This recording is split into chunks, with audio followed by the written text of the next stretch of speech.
first announcement. Okay. Yeah. Okay, one moment. I mean, it's okay. Yeah.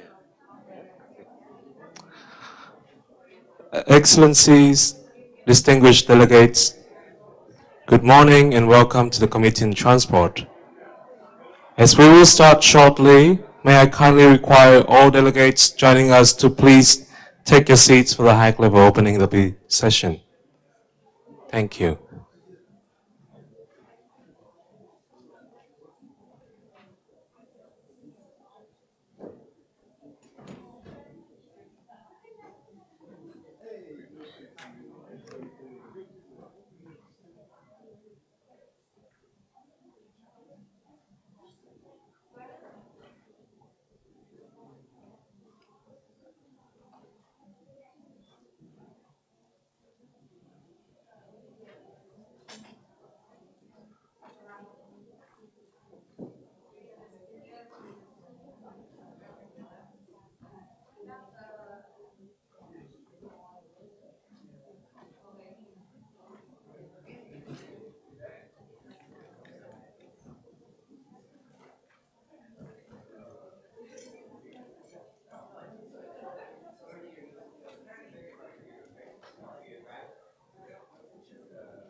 Distinguished delegates, as we will begin shortly, may I kindly request all delegates joining in today to return to your seats for the opening session.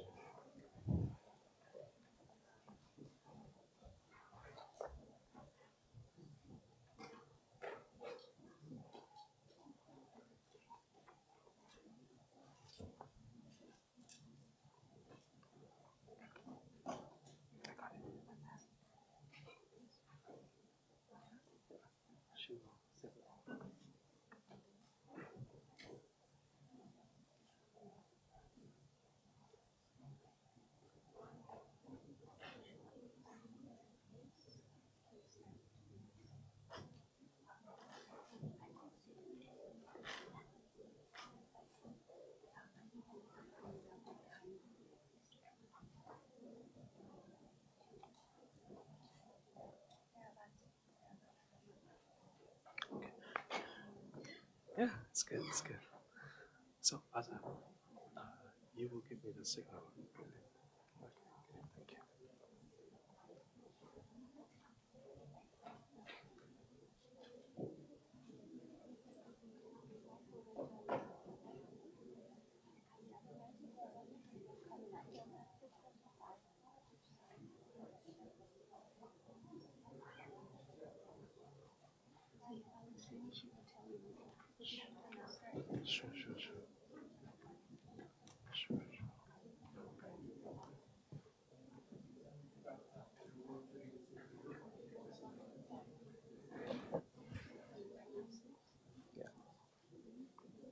As we will begin shortly, may I kindly request all the delegates joining us today to please take your seats for the high-level opening of the session. Thank you.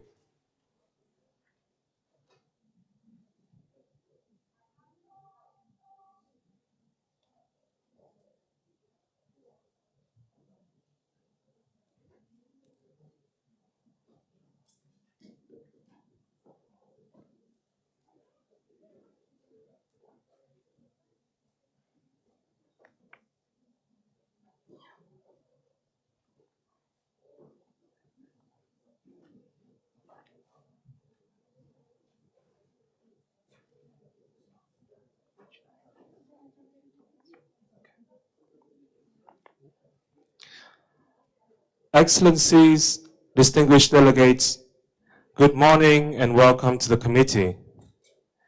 Please join me in welcoming our special guest now entering the room, Her Excellency Ms. Min Manavi, State Secretary, Ministry of Public Works and Transport, Cambodia, and Chair of the 7th session of the Committee on Transport.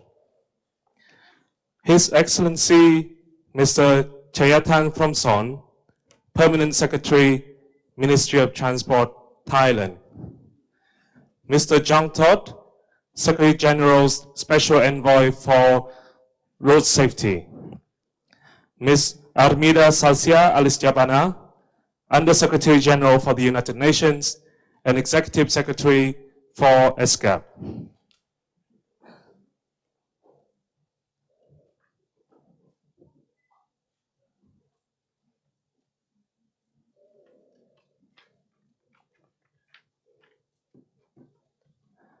Excellencies and distinguished delegates, this session will be conducted in person, but will be webcast on the UN webcast in 4 languages. Thank you.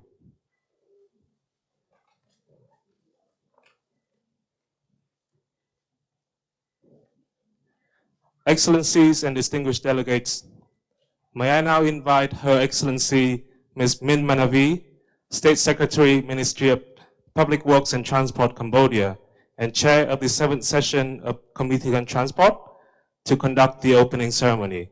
Thank you.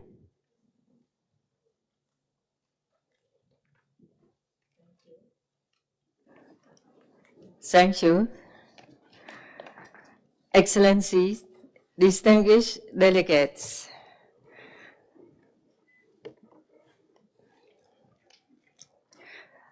let me extend a very warm welcome to all of you.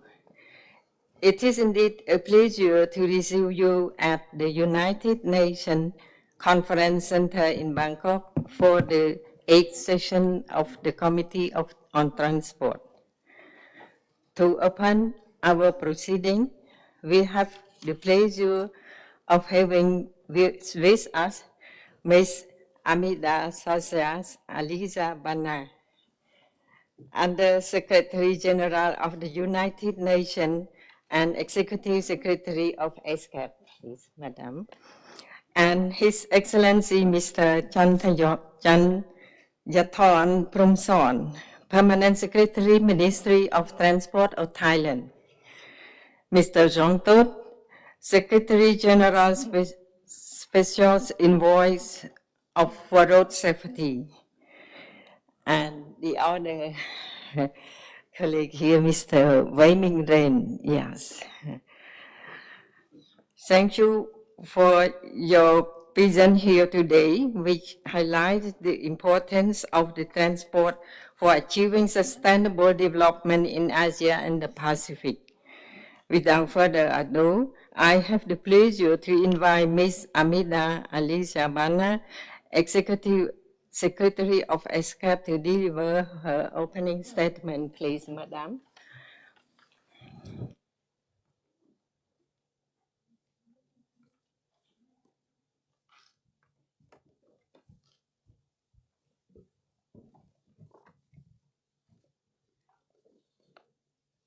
Madam Chair, Ms. Min Menvi, State Secretary, Ministry of Public Works and Transport, Cambodia, Kun Chayatan Promson, Permanent Secretary of the Ministry of Transport, the Royal Thai Government, Mr. Jean Tots, Secretary General Special Envoy for Road Safety, Excellencies, distinguished participants, ladies and gentlemen, it is my pleasure to welcome you to the 8th session of the Committee on Transport. We gather here today at a pivotal time for the transport sector in Asia and the Pacific. The region continues to grapple with numerous challenges, from economic disruptions and environmental crises to growing inequalities that disproportionately affect countries in special situations. Yet, amidst these challenges, there are also significant opportunities and activities that inspire hope. Our member states have made commendable progress in regional transport connectivity with the continued expansion of the regional land transport network composed of the Asian highways, the Trans-Asian railways, and dry ports. Complementing the coordinated infrastructure development, the region continues to scale up cooperation on cross-border transport operations, connecting to the global supply chain and leveraging digitalization. The new annex to the Intergovernmental Agreement on the Trans-Asian Railway Network, the Strategy 2030 to promote rail digitalization, and the results of the regional dialogue on sustainable maritime connectivity illustrate these efforts. However, much work remains as many of our countries, especially small island developing states or SIDS, and landlocked developing countries or LLDCs, continue to face high transport costs and delays, exacerbating their vulnerabilities. We must renew our solidarity and commitment to improving their connectivity, ensuring that these nations can fully participate in regional and global markets. Countries are also increasingly recognizing the need to align transport improvements with environmental sustainability goals. Efficient, low-carbon urban transport systems must be designed to accommodate the diverse needs of all people, including marginalized communities. Significant progress has already been made in advancing low-carbon mobility, particularly through the so-called EV, electric transport, and sustainable shipping, both of which are crucial to reducing emissions and mitigating the impacts of climate change. Additionally, the deployment of smart transport systems is reshaping the future of mobility, making it more efficient, environmentally friendly, and safer. In this connection, I'm very pleased to see that the committee will consider a regional roadmap for the wider deployment of sustainable smart transport systems to offer our member states a common policy direction, focusing on connectivity, integration, inclusiveness, affordability, and resiliency. Inclusive urban transport is another timely topic to be considered by the committee. As cities in the region continue to grow, urban transport policies that focus on social inclusion and innovation are becoming central to creating equitable societies. I welcome the intention of this committee to consider regional guidelines for inclusive transport policy implementation, which recognize the intersectional nature of social inclusion and identify policy shifts needed to address systemic barriers. Finally, road safety remains a pressing priority as we must intensify our efforts to halve road traffic fatalities by 2030 in line with the SDGs. Since the beginning of the second decade for road safety in 2021, and with the support of the UN Road Safety Fund, we have been providing targeted national support and capacity building, advocating for improved road safety management and safer road infrastructure, and promoting safer road use, vehicles, and effective post-crash care. The valued presence of Mr. Jean Todt, the UN Special Envoy for Road Safety, at this meeting demonstrates the strong commitment of the entire UN system to help save lives on roads across the region. This month, we are commemorating two global events related to sustainable transport. The first one is the World Day on Remembrance for Road Traffic Victims on 17 November, and the second one is the World Sustainable Transport Day on 26 November. Events like these allow us to promote sustainable transport on the global stage, especially in the context of the forthcoming UN Decade of Action for Sustainable Transport. Against this background and to support the committee's deliberation, I'm pleased to officially launch the 2024 Review of Developments in Transport in Asia and the Pacific, Transitions Towards Sustainable Transport Solutions. This year's edition illustrates that sustainable transport can drive progress on SDGs and confirms that progress towards sustainable transport in Asia and Pacific remains uneven.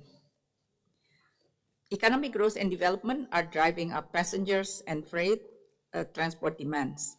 Meanwhile, as already mentioned, transport-related emissions are rising and road traffic deaths, while decreasing overall, still disproportionately affects certain social groups. The gender gap in the transport workforce also remains a significant issue. Nevertheless, the provision of safe, affordable, accessible, resilient, inclusive, and sustainable transport system continues to be a priority. The Transport Review emphasizes the need for collaborative efforts across countries to address issues such as infrastructure development, sustainability, as well as resilience. The Regional Action Program for Sustainable Transport Development for the period 2022 until 2026, the implementation of which is monitored by this committee, is an ambitious regional cooperation agenda that drives the sustainable transformation of the transport sector in support of the SDGs. More than halfway through the program, it is time to reflect on our progress and begin shaping the next chapter of regional transport cooperation.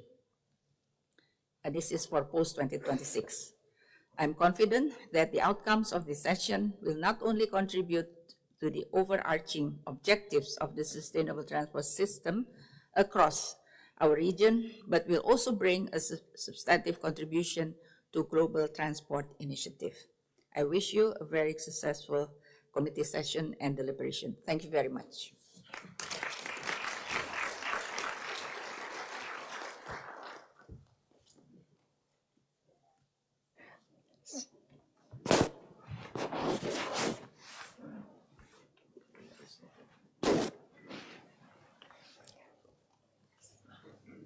Thank you so much, Madam Executive Secretary. I see.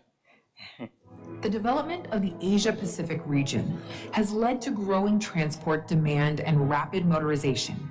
Vehicle registration has increased by 64% over the past decade. Passenger road transport is nearly 3 times higher than rail, while road and rail freight transport are growing rapidly, with sea transport having the largest share. But with this growth comes significant consequences. Transport CO2 emissions have surged by over 30% between 2010 to 2021. Road safety has improved overall, but fatalities are rising for those aged 65 and above. A gender gap remains in the transport workforce, with women making up just 16% of the sector. To overcome these challenges, we must take action. Sustainable transport is essential for achieving the SDGs, especially 3, 5, 9, 11, and 13. In addition to building national capacity and commitments and eliminating technological barriers, regional cooperation is essential to help identify financing mechanisms, strengthen data collection, build cross-sectoral partnerships, and implement sustainable transport solutions. Together, countries can transition towards a more interconnected, efficient, resilient, sustainable, safe, and inclusive transport sector in the future.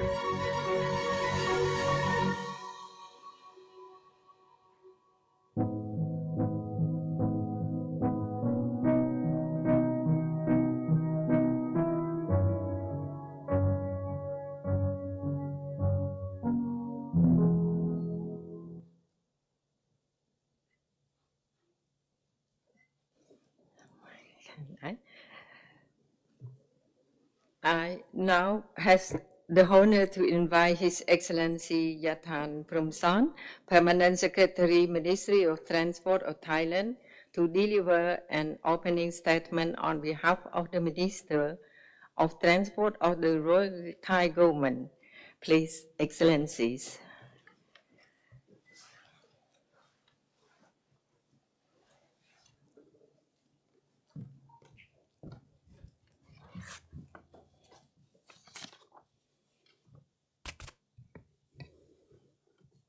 Excellencies, Her Excellencies Ms. Min Mien Wei, State Secretary, Ministry of Public Works and Transport, Cambodia, as the chair of the Committee on Transport. Ms. Amida Alice Jabana, Under Secretary General of the United Nations and Executive Secretary of ESCAP. Mr. Chong Thot, Secretary General Special Envoy for Road Safety. Distinguished delegates, ladies and gentlemen. First of all, please allow me to convey an apology from His Excellency Mr. Surya Chunrungrikit, Deputy Prime Minister and Minister of Transport of the Royal Thai Government, who firstly intended to preside over the opening session of the Committee on Transport by himself today. Unfortunately, His Excellency was engaged by urgent commitment and obligation that could not be deferred. Therefore, he did assign me to be here on his behalf. As the Permanent Secretary of the Ministry of Transport, I'm very pleased to extend a warm welcome to all the distinguished delegates, especially who have traveled from their respective countries to attend this session in Bangkok. Our gathering is particularly timely for reviewing progress in transport-related implementation and exploring solutions that will drive regional transition toward sustainability. Nowadays, region transport development faces numerous challenges, significantly impacting the achievement of sustainable development goals. One pressing concern is climate change, which has recently led to severe flooding in various parts of the world, including Thailand. I would like to take this opportunity to extend my heartfelt condolences to those affected by this tragic event and emphasize that climate change is a borderless challenge that requires attention from all levels. In the context of Thailand, the transport sector accounts for approximately 30% of the country's carbon emissions, largely due to the high usage of both private and commercial vehicles. While the current reliance on road transport highlights areas for further development in public transportation and logistic infrastructure, these challenges also present opportunities for positive change. In response, Thailand has formulated a long-term transport system development strategic plan, a comprehensive long-term framework designed to promote a greener, more inclusive, and efficient transport. Excellency, distinguished delegates, as an active and dedicated member of ESCAP, I would to reaffirm Thailand's unwavering commitment to achieving regional action program for sustainable transport development in Asia and Pacific that cover from the year 2022 till 2026. With that in mind, let me highlight some of Thailand initiatives that align with the thematic areas of the current regional action program. Firstly, enhancing green transport system stands as one of the Thailand top priority, as emphasized at the COP26 in Glasgow. Thailand pledges to intensify effort aim at curbing greenhouse gas emissions and raising public awareness of climate change issues. The country aims to achieve carbon neutrality by the year 2050 and net zero emission in or before the year 2065. In transport sector, the current government led by Her Excellency Ms. Paetongtarn Shinawatra, the Prime Minister, underscores its commitment to advancing clean and green energy initiatives. This commitment is complemented by measures to reduce greenhouse gas emission and PM 2.5 pollution, both of which are largely attributed to the road transport sector. The National Electric Vehicle Policy Board, also known as the EV Board, play a vital role in promoting the transition to zero-emission vehicle in Thailand. The EV Board has formulated the so-called 30 at 30 policy and set an ambitious target to achieve zero-emission vehicle production at a minimum of 30% of domestic automotive production volume by the year 2030. This goal is driven by the strong leadership of the board, chaired by the Prime Minister, with the Minister of Transport serving as a vice chair. Furthermore, moving toward a sustainable low-carbon pathway, Thailand is an active member of the UN ESCAP, Regional Cooperation Mechanism on Low-Carbon Transport, and the Asia-Pacific Initiative for Electric Mobility. In the maritime area, we are pursuing multifaceted measures to achieve carbon neutrality by the year 2050 in our ports, while also implementing strategies to expand regional linkages for enhanced connectivity. The development project of Lam Chabang Port Phase 3 is currently underway, aiming to elevate it to a world-class port with a focus on promoting sustainable energy.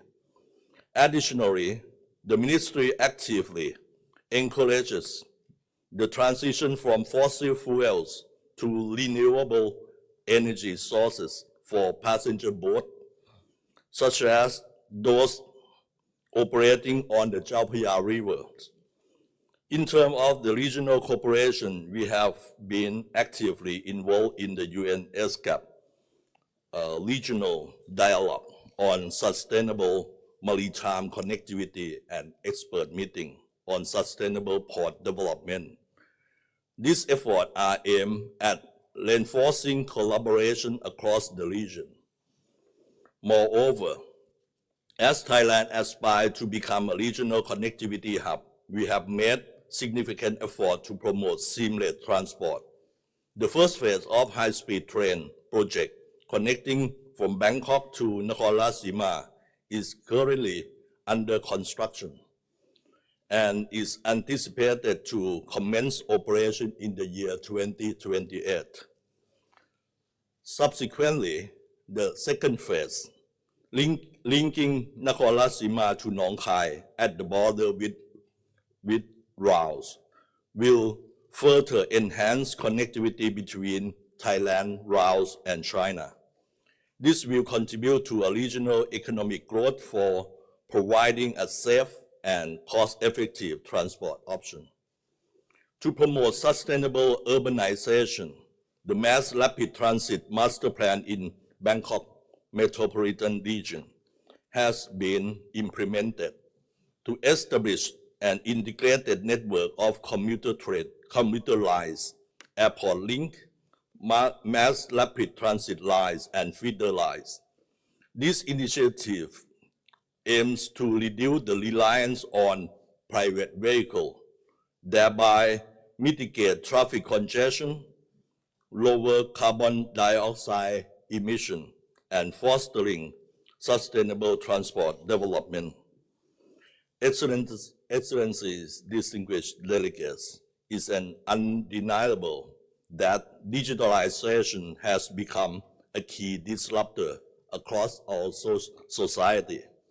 Given that the Ministry of Transport places high importance on intelligent transport system, or ITS, aiming to improve efficiency and safety in all modes of transport. In the area of road transport, the automatic vehicle identification technology was utilized to reduce the delays at the toll gate, particularly during the peak hours. Additionally, the establishment of the Highway Traffic Operation Center and its use of cutting-edge software platform enables operators to monitor real-time traffic condition, track weather data, and disseminate critical information regarding traffic and accident. Thailand also actively participated in the development of the regional road map to support regional cooperation for the wider deployment of sustainable smart transport system in Asia and the Pacific, which will table it for consideration at this committee. In improving road safety, Thailand has significantly reduced the estimated road traffic fatality rate per 100,000 inhabitants during the first decade of action for road safety, from 38.3 in 2010 down to 25.4 in the year 2021. To further enhance road safety, Thailand has progressively implemented domestic regulations that align with UN regulation. In the year 2024, the regulation regarding the installation of lighting and signaling devices for motorcycle, or so-called R53, rear underrun protection devices, or R58, and lateral protection devices, or R73, has entered into force. Moreover, to foster a safer traffic environment, the Ministry of Transport requires the installation of GPS system in all commercial vehicles to track the location, speed, driving hours, and type of driver license. This measure enables effective enforcement to ensure full compliance with laws and regulation, and to allow swift responses to any unforeseen circumstances.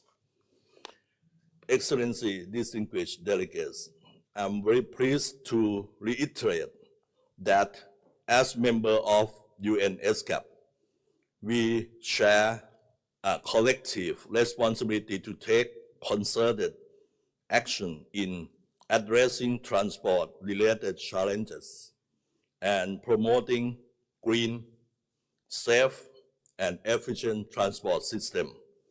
I look forward to collaborating with you, Madam Executive Secretary, and other ESCAP members to ensure the effective implementation of the regional action program, as well as to demonstrate ongoing project support in advancing sustainable transport and ultimately achieving the Sustainable Development Goals. On behalf of the Ministry of Transport of the Royal Thai Government, I now declare the 8th session of the Committee on Transport open. I wish every success in your deliberation and enjoy your stay in Bangkok. Thank you.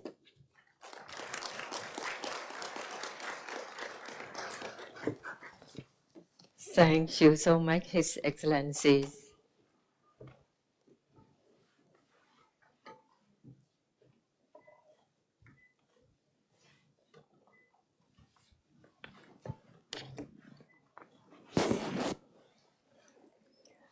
May I now invite Mr. Jean Todt, Secretary General, Special Envoy for Road Safety, to deliver his opening remarks. Please. Play.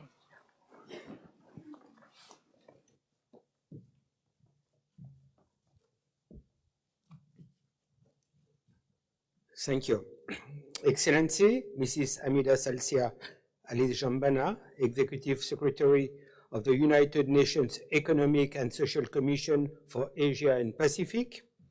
Excellency, Mrs. Minister Min Vi, State Secretary, Ministry of Public Works and Transport, Cambodia. Excellency, Mr. Chayatan Framson, Permanent Secretary, Ministry of Transport of Thailand, and distinguished delegates. Let me start by thanking everyone for your warm welcome in Bangkok as we meet to advance our common cause of improving transport in the Asia-Pacific region. And more specifically, for me as the UN Secretary General Special Envoy for Road Safety, to save lives on the road here and globally. Road safety is not just a regional issue, it is a global challenge that requires our collective commitment and action. We must never forget that road crashes are not an isolated event. They have an impact on all aspects of society, including health and economic and sustainable development. Worldwide, 1.2 million people die every year due to traffic road crashes, with up to 50 million suffering serious injuries. Here in Thailand, let us not forget the bus tragedy that occurred earlier last month that took 25 lives. It is a stark reminder of why we are here. They are not just statistics, but the tragic loss of lives, livelihoods, and human potential. According to the last WHO report, around 59% of the world's road crash deaths occur in the Asia-Pacific region. And it is happening even despite the small percentage of the global vehicle fleet in this part of the world. 66.54% of this casualty involve vulnerable road users, which includes especially in many of the countries represented here. Riders of motorized 2- and 3-wheelers were particularly at risk. In Thailand alone, the fatality rate is a massive 25 deaths per 100,000 population. But our challenge is growing everywhere. The global motorcycle fleet will double by 2030, yet only 35 countries, less than a fifth of UN member states, legislate on all key vehicle safety features, such as advanced braking system, front and side impact protection, amongst others. The Regional Action Program for Sustainable Transport Development in Asia and the Pacific that we are reviewing during this meeting has made excellent steps towards fixing these two problems. But there is still work that needs to be done to achieve our goal of halving the number of road crash fatalities by 2030, the target of the second decade of action for road safety. We face multiple challenges, which include insufficient enforcement of traffic laws, a lack of comprehensive road safety data, inadequate structure and limited public awareness about safe and affordable helmets and driving practices. Later this afternoon, there will be a special event on improving motorized two-wheeler safety in Southeast Asia, which will focus on sustainable transport policies, the urgent need for regional actions to protect vulnerable road users, and the importance of partnership and investment in two-wheeler safety. If we do not act, we continue to let down the other most vulnerable road users, including the children, the elderly, those with disabilities, and women. That is why at my office, we are working to address these issues through our youth, gender equality and inclusive work stream, which aims to mainstream the different needs of these road users. Moreover, one of the key issues at this meeting is how we can develop transport networks that not only efficient and resilient, but also safe and inclusive.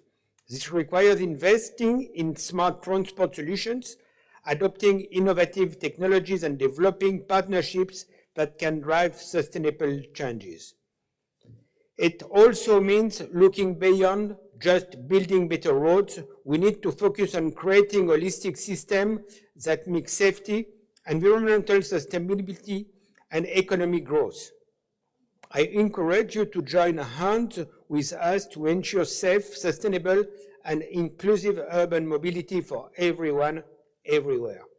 That is why it is critical that we continue to build on the foundation of the Regional Action Programme and set priorities for the next phase. I would also like to remind you of the upcoming 4th Global Ministerial Conference on Road Safety in Morocco in February next year, where we will be hosting a high-level pledging forum with the Minister of Transport for the UN Road Safety Fund, which today provides financing for road safety projects in 8 countries across the region. The Global Ministerial Conference for Road Safety is a crucial platform for increasing our efforts on road safety, sustainable mobility, and promoting innovative solutions, and I encourage your active participation during the 18th to the 20th of February next year in Morocco. While here in Bangkok, I also encourage you to join these sessions, share your national experiences, your successes, but also lessons learned so that can learn from each other. It is up to us all, whether policymakers, engineers, educators or community leaders, to improve our transport systems. Only by working together can we make the kind of progress that we need to reach our goals and put this silent pandemic behind us, in the same way that we have conquered so many other health crises in the past. And I thank you. Thank you, His Excellency Secretary General, Special Envoy for Road Safety. Thank you so much.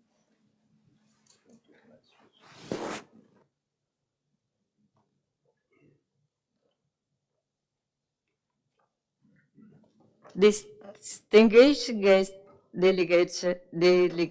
distinguished delegates, I understand that His Excellency the Permanent Secretary is called by order pressing duty and has to leave us. Excellencies, on behalf of all the delegation, I would like to express our sincere gratitude to you and your accompanying staff for taking time to open this session with an enlightening speech. Thank you so much for your presence today. Yeah.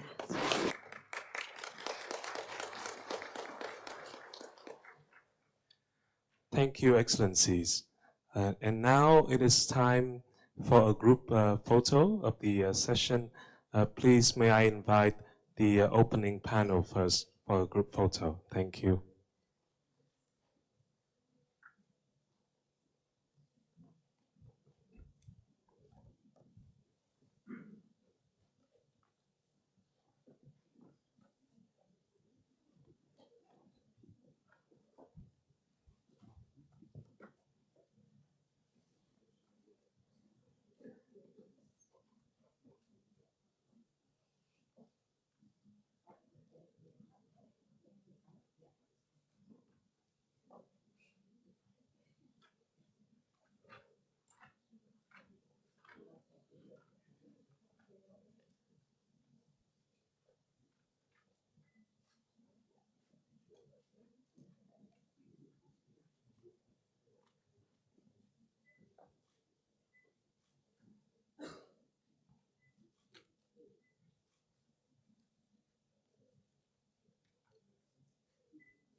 Thank you very much. And now I would like to invite the heads of delegations on stage for a group photo, please. Thank you.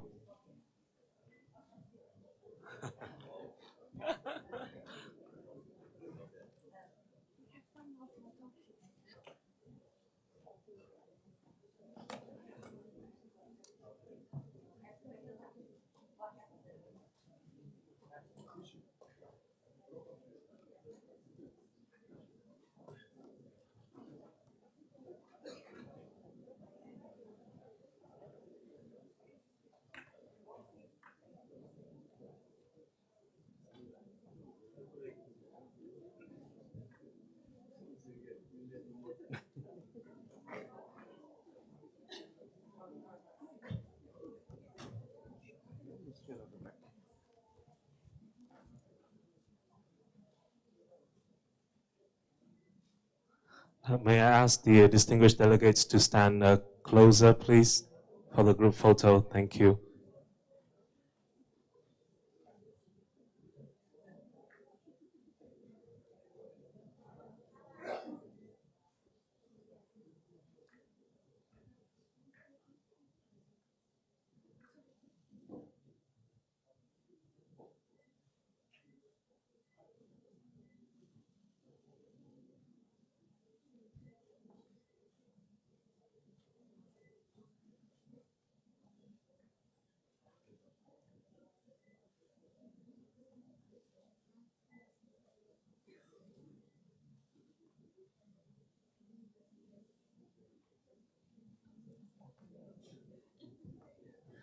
Thank you very much, delegates and our distinguished guests. Thank you very much.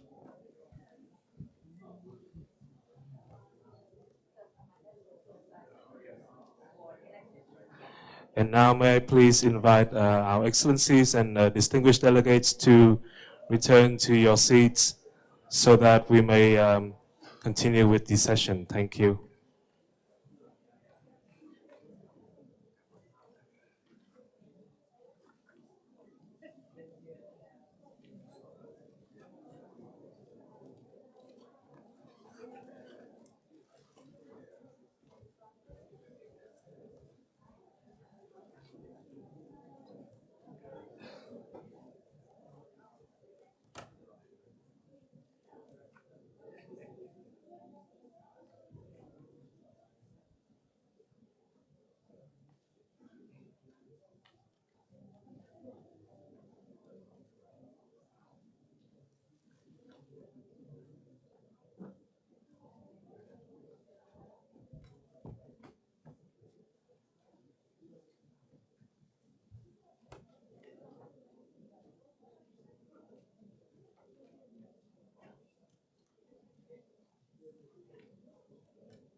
Now we start the election of the Bureau.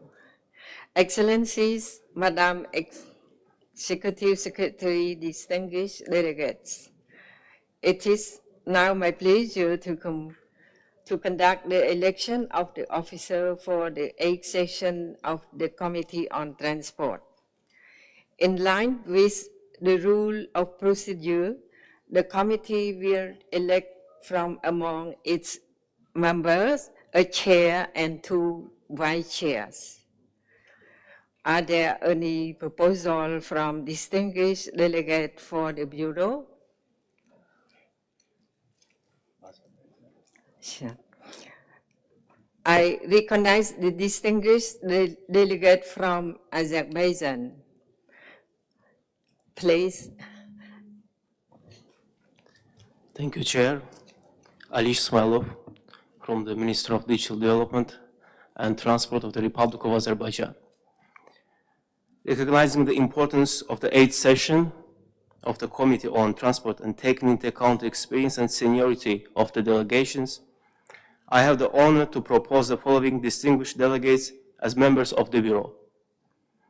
For the position of Chair, His Excellency Mr. Abdul Latif Mohammed, Minister of State for Transport and Civil Aviation, Republic of Maldives. For the position of Vice Chairs, Her Excellency Mrs. Vijayanti Edri Singh, Ambassador Extraordinary and Plenipotentiary and Permanent Representative to ESCAP, Sri Lanka, and His Excellency Mr. Fayaz Murshid Qazi, Ambassador and Permanent Representative to the ESCAP, Bangladesh. Thank you.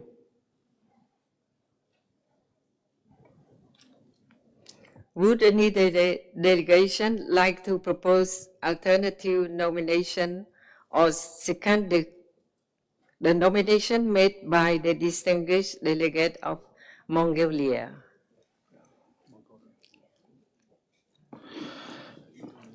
Madam Chairman, thank you. Chair, I agree with the proposal made by the distinguished delegate of Azerbaijan. Thank you very much. Thank you. I recognize the distinguished delegate of Mongolia. Please, you have the floor. And now, the distinguished delegate of Indonesia, please, you have the floor. Yes, thank you, Chair. Indonesia would also like to support the proposal made by distinguished state from Azerbaijan. Thank you. Thank you. Thank you. Thank you, distinguished delegate of Indonesia. Would any other delegation wish to take the floor? I see none.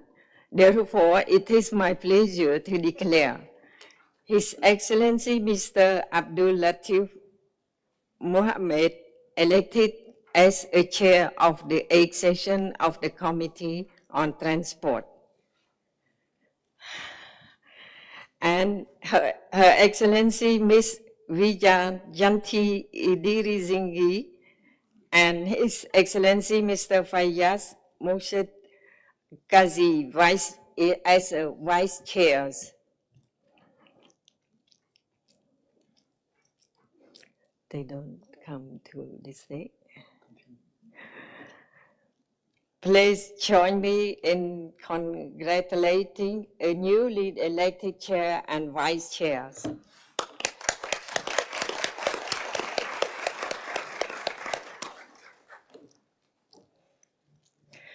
Excellencies, distinguished delegate, it is now my honor to invite Mr. Abdul Latif Mohammed, the chair of the 8th session of the committee, to conduct the meeting from this point onward.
Excellencies, Madam Executive Secretary, distinguished delegates, I extend my deepest thanks to all of you for the confidence you have placed in me and for the great honor bestowed upon my country and myself. It is a privilege to assume the role of Chair of the Committee on Transport at its 8th session. Together with the other members of the Bureau, I commit to doing our utmost to ensure this session is productive and achieves its intended objectives. I would also like to express my sincere appreciation to the Executive Secretary for her inspiring opening remarks and to the Secretariat for their continued support in advancing sustainable transport across the region. Additionally, I wish to convey the committee's profound gratitude to Her Excellency Ms. Min Vi, State Secretary of the Ministry of Public Works and Transport of Cambodia and Chair of the 7th session of the Committee on Transport, His Excellency Mr. Chayatan Promson, Permanent Secretary of the Ministry of Transport of Thailand, and Mr. Jean Todt, the United Nations Secretary General's Special Envoy for Road Safety. We are deeply honored by their presence at this opening ceremony and their enlightening and insightful contributions. Excellencies, Madam Executive Secretary, distinguished delegates. We will now move to agenda item 1C, adoption of the agenda.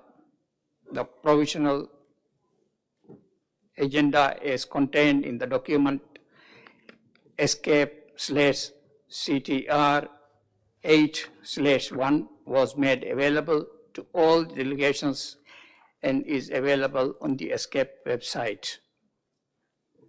Are there any comments from delegations on the provisional agenda?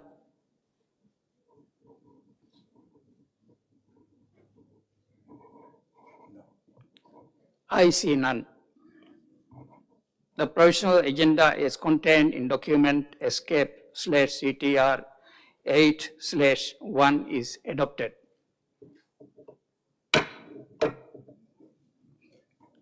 Distinguished delegates, with the adoption of agenda, we can now move on with our deliberations. Unfortunately, due to other important arrangements, I am unable to conduct the rest of the session, and I call on the other members of the Bureau to chair the proceeding items from this point onwards. I now invite the Vice Chair, Her Excellency Mrs. E.S. Vijayanthi Adrisinghe, to take over as acting chair and conduct the session on my behalf. Thank you.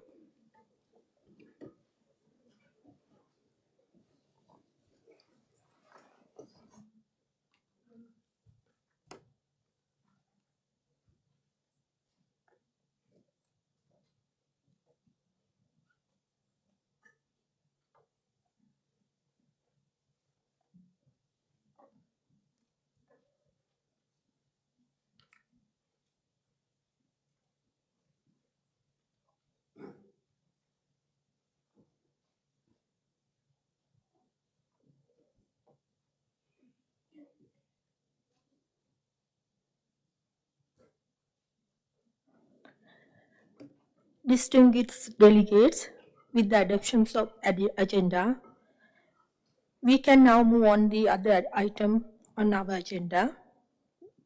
But before we start, I would like to invite the Secretariat to provide some housekeeping announcements.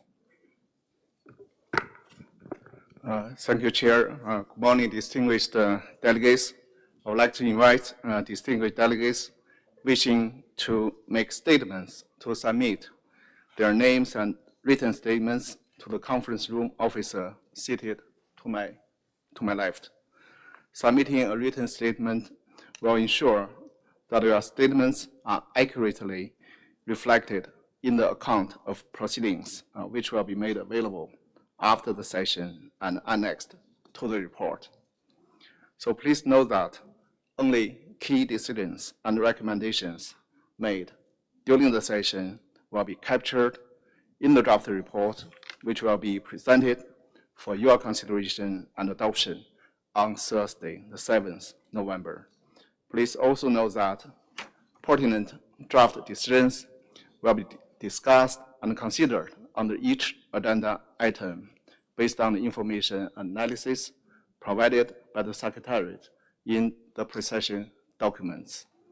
The Secretariat would also like to encourage each delegation to focus their intervention on each of the agenda item.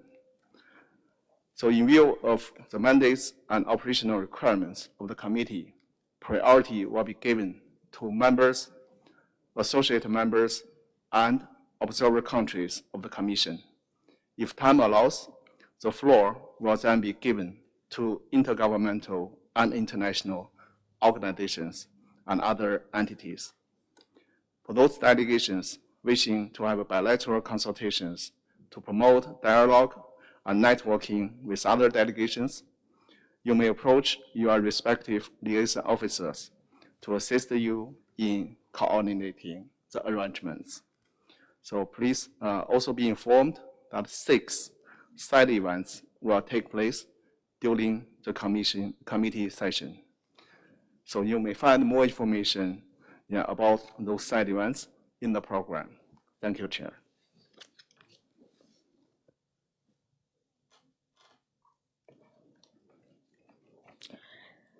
We shall now proceed to agenda item 2, review of the implementation of the Regional Action Program for Sustainable Transport Connectivity in Asia and the Pacific 2022-2026.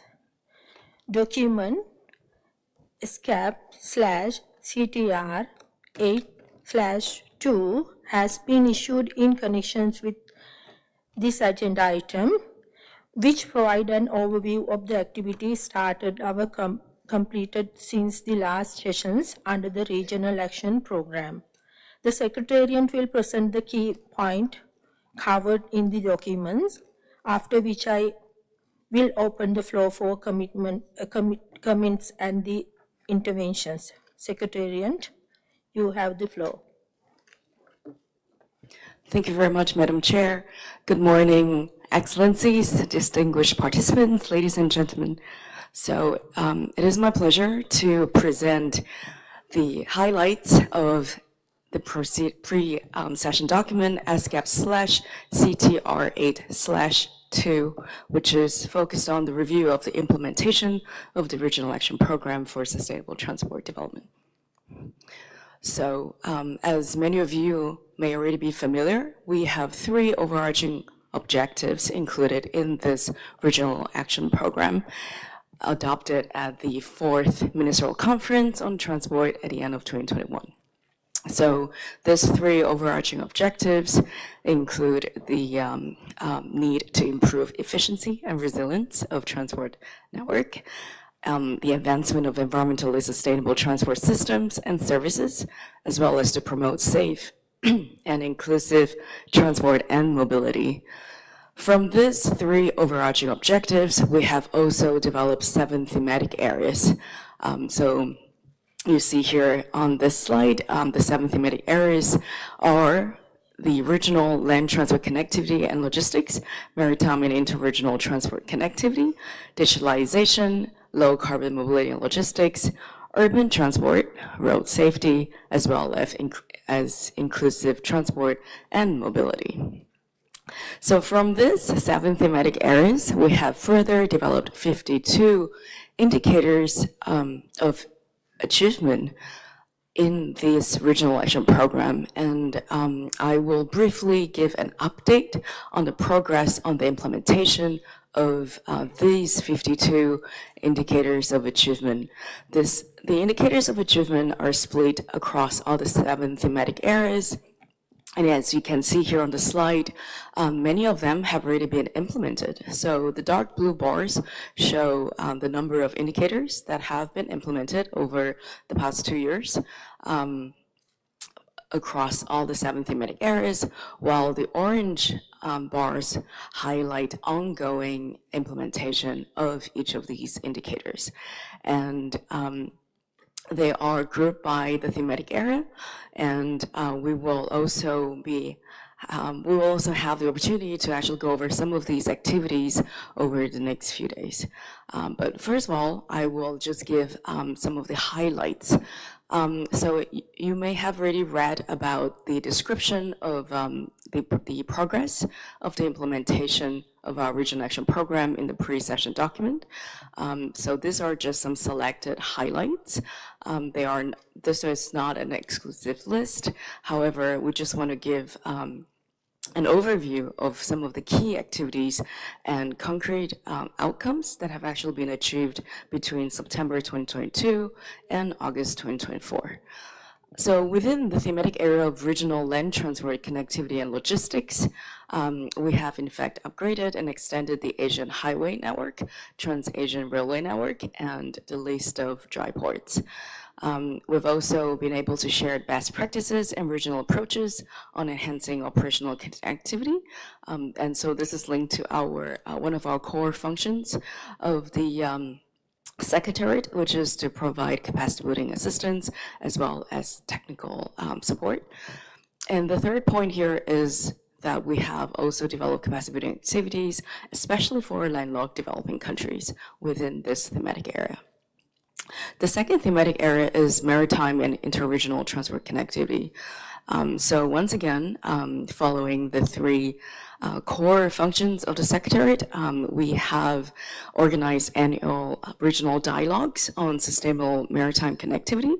We've also shared best practices on sustainable, resilient, and green port operational practices and maritime transport in general, as well as scaling up assistance to small island developing states. And as for digitalization and low carbon mobility and logistics, these are actually 2 thematic areas that are cross-cutting, and so they may be relevant to more than one specific thematic area, cutting across different areas of transport. So under our scope of work on the digitalization of transport, we have developed a regional roadmap on sustainable smart transport systems, as well as a set of policy guidelines on the utilization of big data in transport. And connected to our work on connectivity, we've also adopted a new annex to the Intergovernmental Agreement on the Trans-Asian Railway Network on electronic information and data exchange.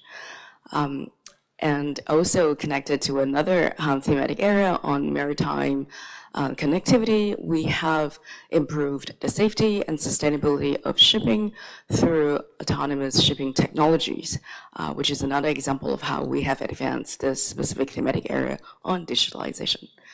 And as for low carbon mobility and logistics, so once again, this is a cross-cutting theme. And so we have implemented the Asia-Pacific Initiative on electric mobility and have also developed national policy frameworks specifically on urban public transport. And at the same time, we have also identified common priorities across all member states in all 5 sub-regions on ways to advance low carbon transport in the region through our regional cooperation mechanism on low carbon transport. And the third point indicated here focuses on the capacity building activities that we have developed and organized over the past 2 years, focusing on low carbon and resilient transport infrastructure along the Asian highway, energy efficiency of freight transport, as well as low and zero emission shipping. So once again, this is a cross-cutting theme that actually is relevant to more than one thematic area. So another thematic area that I would like to highlight is our work on urban transport. So we've continued to promote the application of the Sustainable Urban Transport Index, the SUTI framework, over the past 2 years, and we've actually expanded the implementation of this framework in various cities to continue to provide a diagnosis and to evaluate the sustainability, the efficiency, as well as the effectiveness of urban transport. We've also supported 5 pilot cities in enhancing the overall integration and sustainability of urban public transport systems within this time frame. Next, we'll move on to road safety, which is one of the core areas of our work. So over the past 2 years, we've also implemented the original plan of action for Asia and Pacific for the second decade of action for road safety, 2021 to 2030. We have also provided targeted support and capacity building to improve road safety management, safer road infrastructure, and promote safer road use and safer vehicles in 11 countries. Many of these activities are also ongoing, so we do hope to continue our work in this specific thematic area. And the next, or the 7th thematic area is on inclusive transport and mobility. So this is a relatively new thematic area for the Secretariat. However, over the past 2 years, we have successfully developed a set of regional guidelines on social inclusion and innovations in urban transport, working with 4 pilot cities, and many ESCAP member states have also participated in the development of this set of regional guidelines. Within this thematic area, we have also conducted several national and regional capacity building activities to continue to support our member states on the development of inclusive transport mobility policies. So this is just an overview of some of our key outcomes over the past 2 years, and I shall now give the floor back to the chair. Thank you.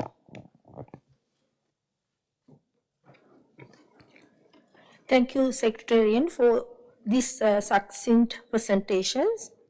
As informed at the outset, we will consider the proceed draft decision on this agenda item contained in the document ESCAP/CTR 8/2 at the conclusions of all statements under this agenda item. I would first like to invite delegates to deliver statements highlighting national experience and policies that have contributed to the implementation of regional action program thus far, and to provide feedback on the status of its implementations. I would like to request delegates to confine their interventions on this particular agenda item within 3 minutes.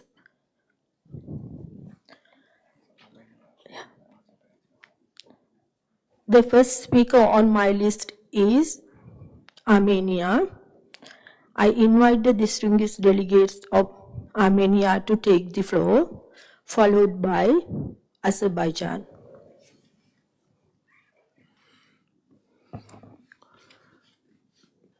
Thank you, Chair. Let me start by congratulating the members of the Bureau on the occasion of their appointment. I would also like to express gratitude to the Secretariat of the UN ESCAP for organizing this meeting and for preparing the reports that we are considering at this session. Transport connectivity forms the backbone of economic integration and social cohesion. For landlocked countries such as Armenia, efficient and reliable transport systems are vital for accessing global markets, attracting investment, and stimulating regional trade. Enhanced connectivity enables not only economic growth, but also improved access to essential services and an elevated quality of life for our citizens. Armenia, like other LDCs, face significant challenges, including limited access to seaports, high transportation costs, and dependence on neighboring transit countries. These constraints hamper our capacity to trade competitively and achieve full economic potential. The ongoing geopolitical complexities in the region further underscore the need for diversified, resilient, and sustainable connectivity options. To address these challenges, Armenia has prioritized reforms aimed at enhancing our transport infrastructure and network. We are modernizing our road and rail systems and improving cross-border facilities to reduce transit times. In a partnership with regional and international organizations, Armenia is exploring new transit routes and developing multimodal solutions that will integrate our country more efficiently with regional and global markets. Examples include the North-South Road Corridor Investment Program, which aims to connect Armenia's northern border with Georgia to its southern border with Iran, creating a shorter and more efficient route between Black Sea and Persian Gulf. Digitalization is critical to the efficiency and resilience of our transport systems. Armenia is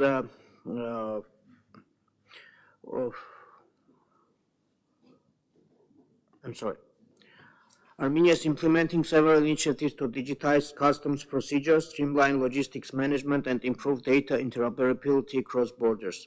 These measures will reduce administrative costs, improve transparency and responsiveness, making transport more accessible and reliable for all users. Addressing the climate crisis is an urgent priority. Armenia is dedicated to reducing the environmental footprint of its transport sector. Additionally, Armenia is partnering with international organizations to explore the potential of renewable energy for rail and road transport, thereby reducing reliance on fossil fuels and promoting sustainable development. As long-standing advocate for inclusive and equitable transport connectivity to promote trade and cooperation, we are sincerely interested in unblocking all economic and transport communications in our region. Our vision of enhanced regional connectivity is clearly reflected in the Crossroads of Peace initiative. The key essence of this project is to develop communications among all countries in the region and beyond through the renovation, construction, and operation of roads, railways, pipelines, cables, and electricity lines. 4 principles are essential for the implementation of this project: respect for sovereignty and jurisdiction of all states, as well as equality and reciprocity. When implemented, the Crossroads of Peace could become an integral part of global logistic routes, ensuring greater speed and efficiency in the passage of goods. Armenia recognizes the active participation in international agreements is essential for strengthening our connectivity and aligning with global standards. In recent years, we have joined several international agreements that facilitate transport trade, including ADR agreement on international carriage of perishable foodstuffs and on the special equipment to be used for such carriage. Also, additional protocol to the Convention on the Contract for the International Carriage of Goods by Road. These agreements provide Armenia with essential tools to enhance trade flows, minimize administrative barriers, and build stronger links with our partners. I also would like to acknowledge ESCAP's role in providing a collaborative framework for member states, advancing technical expertise, identifying common challenges and trends in the field of transport, connectivity, and facilitating the exchange of best practices. In conclusion, Armenia reaffirms its commitment to enhancing transport connectivity as a pathway to economic growth, environmental sustainability, and regional prosperity.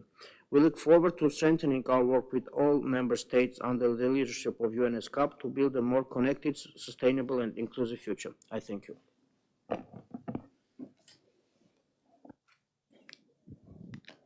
Thank you, delegates from Armenia. Now I invite the distinguished delegates of Azerbaijan to take the floor.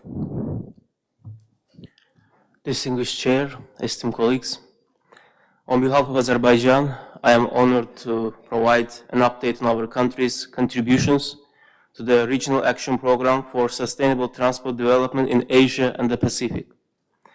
Firstly, Azerbaijan remains committed to enhancing sustainable transport infrastructure to foster regional connectivity and reduce environmental impacts. We've made substantial strides in advancing the digitalization and decarbonization of our transport sector. This aligns with our country's overarching goals of reducing greenhouse gas emissions and transitioning to greener, more efficient transport systems. In line with these commitments, several initiatives have been implemented. Among the most noteworthy, I would mention the Baku-Tbilisi-Kars railway project, which has been extended, facilitating smoother connections and enhancing transit potential across Europe, Central Asia, and China. Development of electric vehicle infrastructure. Azerbaijan is actively rolling out electric charging stations, particularly within urban centers, to support the introduction of electric public buses and encourage a shift towards sustainable urban mobility. Digital transport corridors. In partnership with international organizations, Azerbaijan has implemented a digital corridor system that optimizes transit logistics, improving efficiency, safety, and transparency across the Caspian region. Looking forward, Azerbaijan continues to work on fostering cooperation in sustainable and digital transportation across the region. We recognize that collective action and commitment to sustainable practices are essential to achieving our shared goals for a greener and more connected Asia-Pacific. Thank you.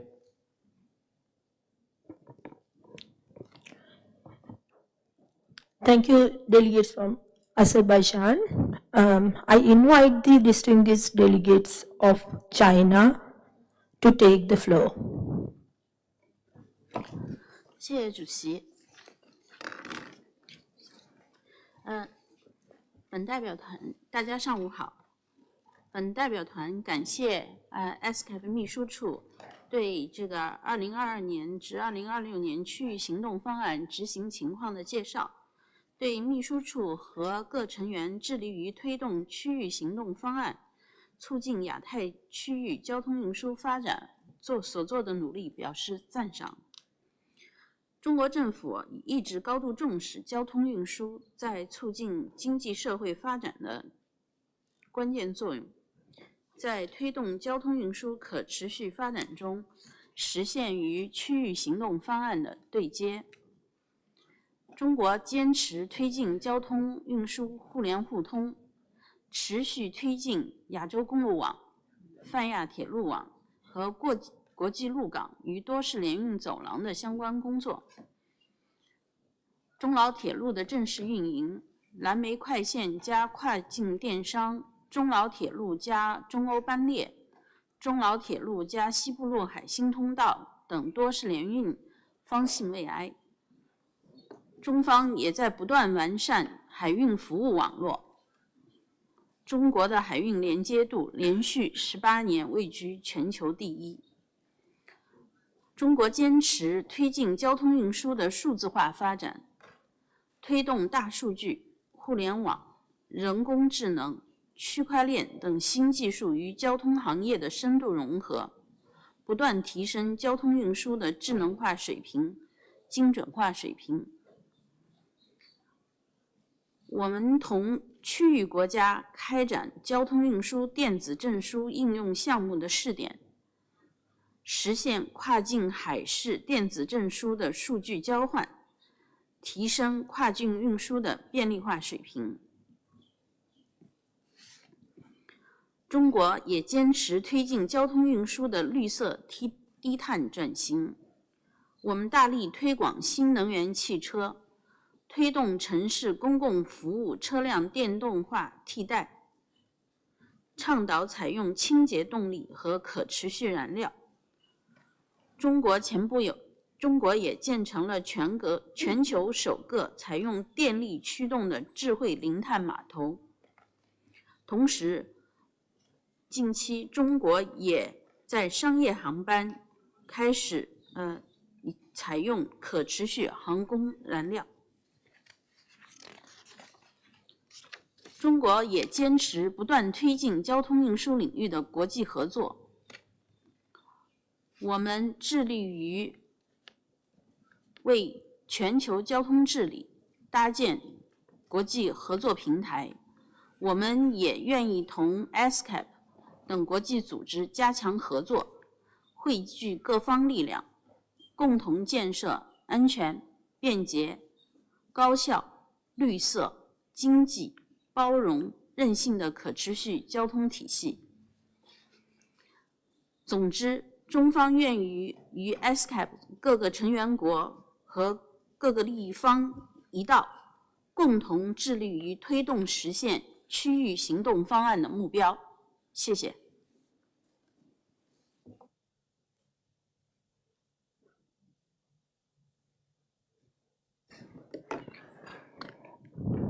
Thank you, delegates from China. I invite the distinguished delegates of Bangladesh to take the floor.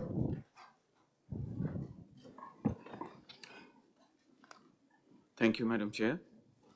Excellencies, distinguished delegates, as we convene to review the Regional Action Programme for Sustainable Transport Development, I would like to express Bangladesh's appreciation for the Secretariat's concise report on the initiatives taken under the programme across the 7 thematic areas. We acknowledge that achieving sustainable transport remains an ongoing effort, requiring intensified regional cooperation, innovation, and inclusive development. Connectivity has been at the core of the Regional Action Programme, and we are pleased to note the continued expansion of projects such as the Asian Highway Network and Trans-Asian Railway Network. In Bangladesh, improvements in road, river, and rail infrastructure have been key to enhancing trade, transport, and mobility. Our port and maritime infrastructure, particularly at Chattogram, Matarbari, and Mongla ports, have seen upgrades to manage increased cargo volumes, facilitating our integration into the global supply chain. Secondly, low-carbon transport solutions are a priority for Bangladesh. We are committed to shifting to electric and clean energy-based public transport, including initiatives for electric vehicle promotion.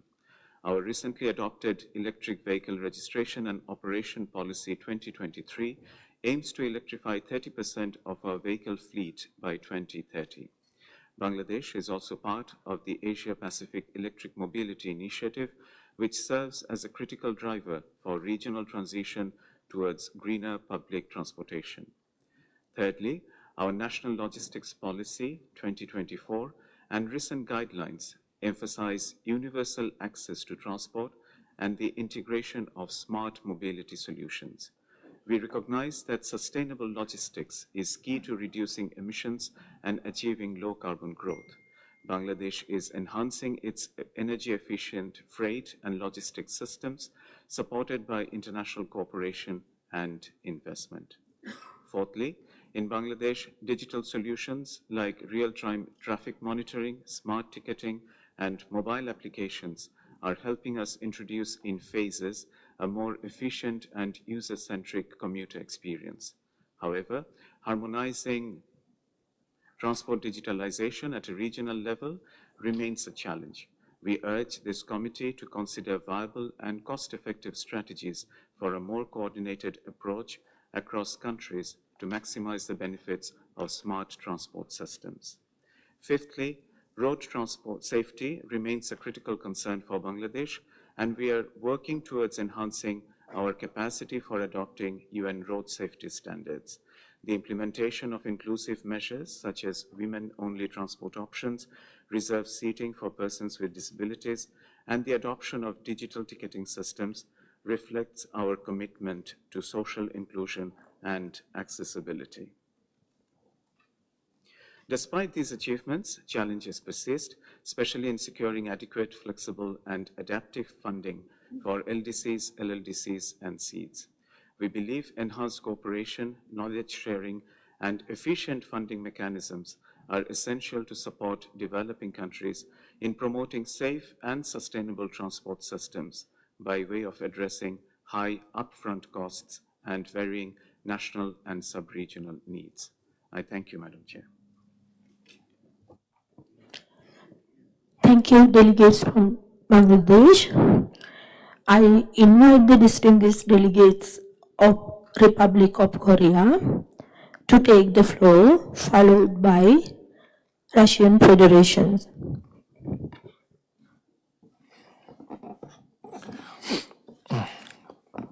Honorable Chair, Excellencies, ladies and gentlemen, it is an honor for the Republic of Korea to participate in the 8th session of the Committee on Transport. I would like to extend my sincere gratitude to the ESCAP Secretariat for organizing this important meeting. Regarding the current agenda, The Korean government acknowledges the progress made by the ESCAP Secretariat in implementing the regional action program. The Republic of Korea has actively contributed to the program for sustainable transport development through the Korea ESCAP Cooperation Fund, supporting more than 3 transport projects in the transport sector each year, and by actively participating in ESCAP activities. The government of the Republic of Korea reaffirms its commitment to continue supporting the activities of the ESCAP Secretariat to ensure that the objectives of the Regional Action Program are achieved without delay by 2026. Thank you.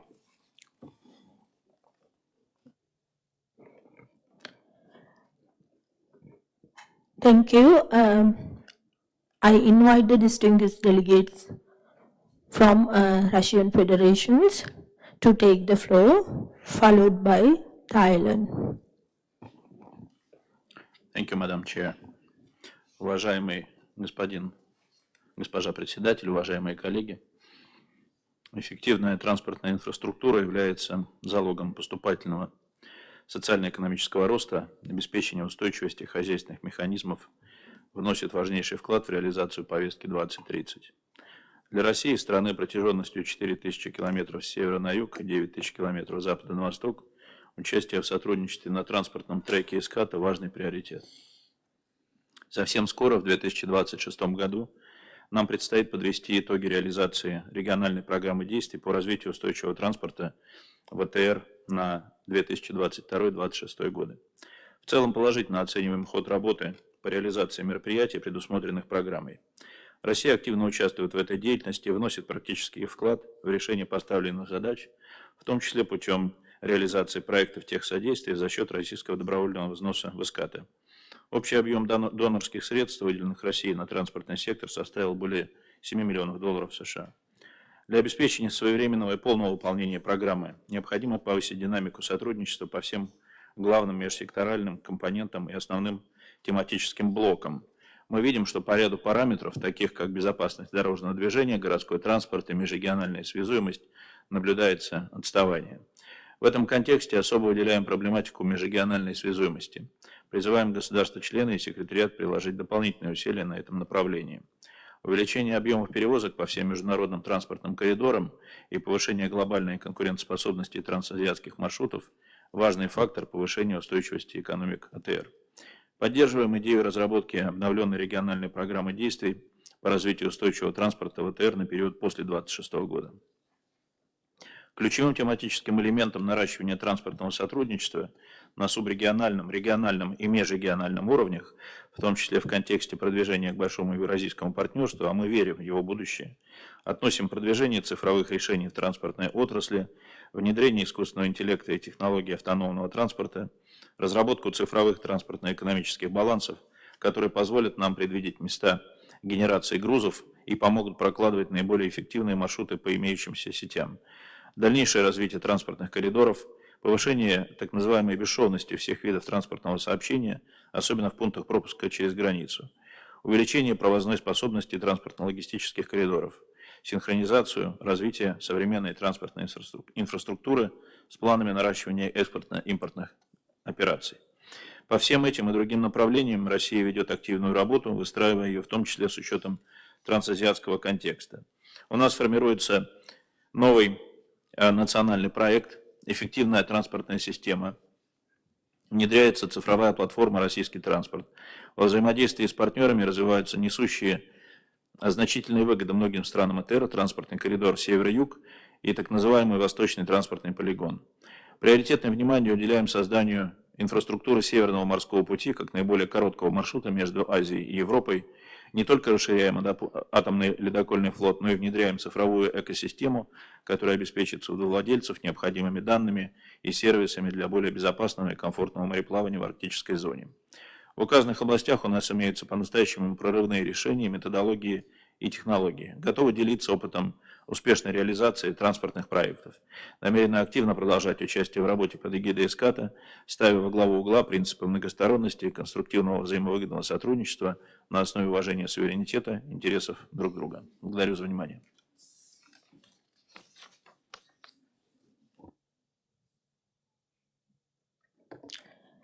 Thank you, delegates from Russian federations.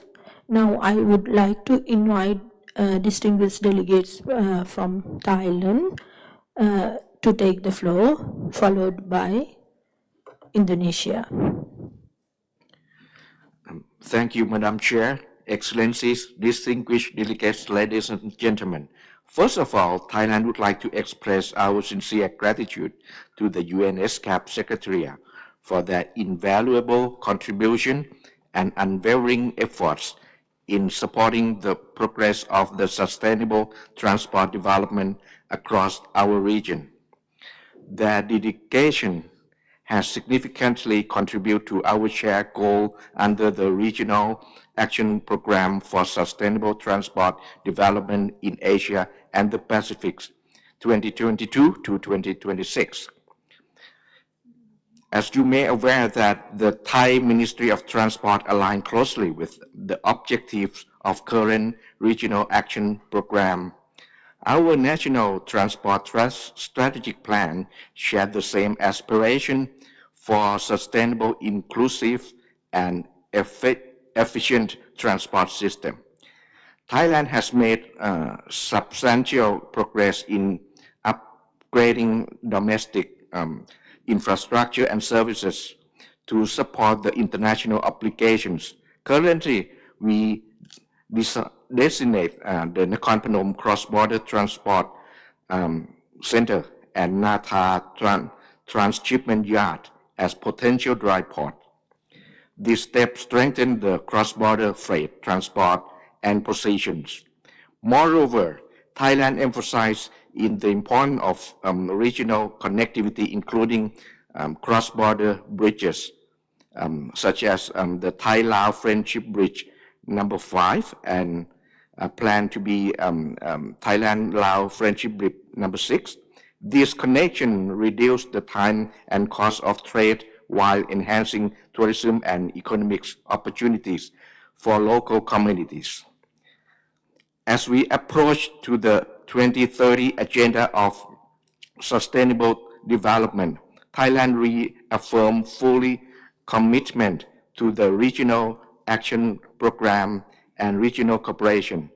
We have made significant progress across all thematic areas, including promotion low carbon transport with electric energy, expanding our railway system with a double track and high-speed train projects, and prioritize the safe and inclusive transport options. We look forward to share more details on this initiative in the following agenda. Thank you, Madam Chair. Thank you, delegates from Thailand. Now I invite the distinguished delegates from Indonesia to take the floor, followed by Fiji. Thank you. Honorable Chair, Excellencies, distinguished delegates, ladies and gentlemen, it's an honor for Indonesia to take the floor for this session. We extend our appreciation to the Chair and the ESCAP for organizing this significant meeting.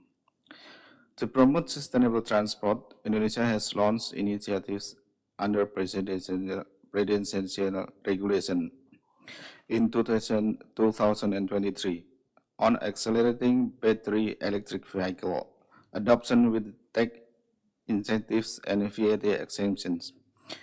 By August 2024, battery electric vehicles in Indonesia reached 172,000 units. This marks a remarkable growth of 312% compared to 2022, when only 41,000 units were registered. Aligned with our national energy policy and long-term strategy for low carbon and climate resolution, Indonesia has advanced sustainable transport through mass rapid transit, light rail transit, and the service program. Our Jakarta LRT, launched in August 2023, spans 42 kilometers and has served 8.4 million passengers. We are also developing an 84-kilometer MRT east-west line in Jakarta Greater Area, with a projected capacity of 1.2 million passengers daily. And Indonesia targets 10,000 kilometers of rail development by 2030 nationwide. In terms of by the service, since 2020, the program has served 81 million passengers and currently operates 724 buses across major cities. Digitalization is key to Indonesia's future in transport, and we are advancing it across land, sea, and air sectors. In land transport, we developed an integrated application for fleet management, real-time tracking, and permits. As an archipelagic country, sea transport is very important in Indonesia. The INA-Portnet system streamlines port operations with online permits and tracking. The INA-Portnet is now active in 274 ports. In air transport, we've introduced a platform for drone registration and pilot certification with 1,800 drone registration and 4,008 pilot certification issued by early 2024. Indonesia recognized that collaboration is vital in addressing the challenges posed by climate change, urbanization, and increasing transport demands. We stand ready to work closely with ESCAP to accelerate the regional action program and contribute to the development of sustainable, resilient, and inclusive transport system across the region. Thank you. Thank you. I invite the distinguished delegates of Fiji to take the floor. Thank you, Madam Chair. On behalf of my government, I would like to take this opportunity to thank the Secretariat for the presentation and summary for this particular agenda item on the review of the implementation of the Regional Action Program for Sustainable Transport Development in the Pacific, 2022-26. Chair, the report highlighted that transport is an enabler of the achievement of the SDGs and in many ways a prerequisite of success of an economy like my own, Fiji. Fiji is therefore pleased to provide an update on our national initiatives aligned with the 6 out of the 7 thematic areas of the Regional Action Program. In line with this thematic area on maritime and interregional transport connectivity, Fiji is exploring the development of a megaport, which promises to significantly boost our maritime transport capacity and regional trade influence. The establishment of a megaport would position Fiji as a pivotal maritime hub in the Pacific, enhancing our connectivity with the major international shipping routes and supporting regional economic growth. The anticipated benefits include increased cargo handling, efficiency, improved service delivery, and substantial job creation within the local economy. The megaport is expected to bring transformative impacts by reducing logistical costs for imports and exports, strengthening regional supply chain resilience, increasing regional and global trade flows through Fiji. To maximize these benefits, a comprehensive feasibility study is crucial. The study will assess technical, financial, and environmental considerations, ensuring sustainable development. Early projections estimate that the megaport could generate significant revenue, potentially exceeding $4 billion annually through tariffs, port services, and ancillary activities. This will generate a ripple effect in Fiji, the region, and globally. The Clydebank Declaration launched at COP26 in 2021 commits signatory countries to develop green shipping corridors that prioritize zero-emission solutions.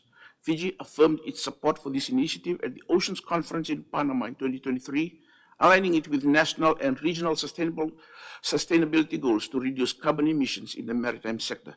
Fiji's plan to establish a green shipping corridor reflects these principles, aiming to create a dedicated Pacific route promoting low and zero zero-emission shipping technologies. This initiative positions Fiji as a leader in sustainable maritime practices and serves as a model for other Pacific nations. To ensure feasibility, the Fiji government has secured funding for a study to evaluate port infrastructure and identify the most suitable port for the corridor, assessing logistical, environmental, and economic factors. This step reinforces Fiji's commitment to green technology, climate action, and regional leadership in sustainable transport, supporting long-term resilience and sustainability in the maritime sector. Furthermore, Fiji is a co-chair and is actively involved in the Pacific Blue Shipping Partnership initiative, which is aimed at reducing greenhouse gas emissions from maritime transport. Through this partnership, Fiji and other Pacific Island countries are working towards transitioning to low-carbon shipping practices, supporting regional climate action goals, and enhancing sustainable maritime connectivity. The PBSP also includes the development of a multi-country funding proposal to be submitted to the GCF. This proposal aims to secure financial resources for the transition to low-carbon and climate-resilient maritime transport in the Pacific, focusing on investment in green technology, sustainable port infrastructure, and alternative fuel options to achieve regional sustainable shipping objectives. Chair, recognizing the critical role of maritime transport, Fiji is investing in port infrastructure upgrades to enhance capacity and efficiency. We are also exploring partnerships to improve inter-island and international shipping services, aiming to strengthen our position as a regional maritime hub. Fiji is also advancing the digitalization of its transport sector by implementing intelligent transport systems, or ITS, to improve traffic management and safety. Additionally, the government of the Republic of Korea, through the National IT Promotion Agency, or NIPA, has supported Fiji by conducting a feasibility study on the implementation of ITS. The study provides a comprehensive assessment of how ITS can enhance traffic flow, improve safety, and optimize transport operations in Fiji. To further enhance economic growth, Fiji recognizes the potential of electronic road pricing, or ERP, as an initiative that can be included as part of the transport sector master plan. ERP can help manage traffic congestion and generate revenue that can be reinvested into transport infrastructure and services. Both ITS and potential initiatives like ERP will be integral considerations in the transport sector master plan, for which the government of Fiji has secured funding. This master plan will map out the strategic way forward for the transport sector, outlining the necessary steps for implementation, policy development, and sustainable growth. By embedding ITS in exploring ERP, Fiji aims to modernize its transport framework, support economic development, and ensure a more efficient and technology-driven transport ecosystem. In our commitment to environmental sustainability, Fiji has submitted proposals to GEF8 in collaboration with the Global Green Growth Institute, or GGGI, for an electric vehicles pilot project and the development of EV charging stations using solar energy as the primary power source. This aligns with Fiji's target under the National Energy Policy to achieve 100% renewable energy by 2036. Additionally, the government of Fiji has secured funding for the development of Fiji's National Transport Decarbonization Implementation Strategy. The terms of reference for this strategy are currently being finalized, with work expected to commence in January 2025. This comprehensive strategy will map out the way forward for Fiji's decarbonization journey, setting clear milestones for the next 10, 15, and 20 years. The strategy will outline targeted actions, policy measures, and investments needed to transition to a low-carbon transport sector, reinforcing Fiji's commitment to sustainable and climate-resilient transport developments. To address urban mobility challenges, Fiji is developing comprehensive urban transport plans that prioritize public transport, non-motorized transport options, and sustainable urban mobility solutions. We are also investing in public transport infrastructure to Distinguished provide safe, delegates, kindly wrap up your statement. I'll be finishing soon, ma'am. And efficient services. The government of Fiji has secured funding for the development of Fiji's transport sector plan, which include a comprehensive review of the 1993 Fiji National Transport Sector Plans. Fiji has completed a Sustainable Urban Transport Index for the SUBA report, which provides valuable insights into urban transport performance. Finally, Chair, on other matters that is contained in our statement, we will it's submitted to the Secretary for reflections. But finally, Chair, we would like to, given our key priorities issues mentioned in our intervention, we look forward to discussing the draft decision 1 under agenda item 6. I thank you, Chair. Thank you. Now I invite the distinguished delegates of Japan to take the floor. Thank you, Madam Chair and distinguished delegates. To date, Japan has engaged in various initiatives aimed at realizing sustainable development in the ASEAN-Pacific region. Japan remains committed to this end, especially in providing support for high-quality infrastructure, including hard infrastructure, as well as service support such as drafting action plans and administration know-how to the region, including as part of Japan-ASEAN Comprehensive Connectivity Initiatives. Japan is also committed to collaborating on emerging issues, such as green and digital transition, to strengthen regional connectivity and resilience, contributing towards the region's development by maximizing the leverage of both bilateral and multilateral frameworks, including ESCAP. For over 20 years, Japan has engaged in cooperation in the transport field with countries in the region, including the ASEAN countries, based on regional transportation partnerships. For example, in the ASEAN, based on the Luang-Prabang Action Plan, which sets out the principle for cooperation over a 10-year period from 2023.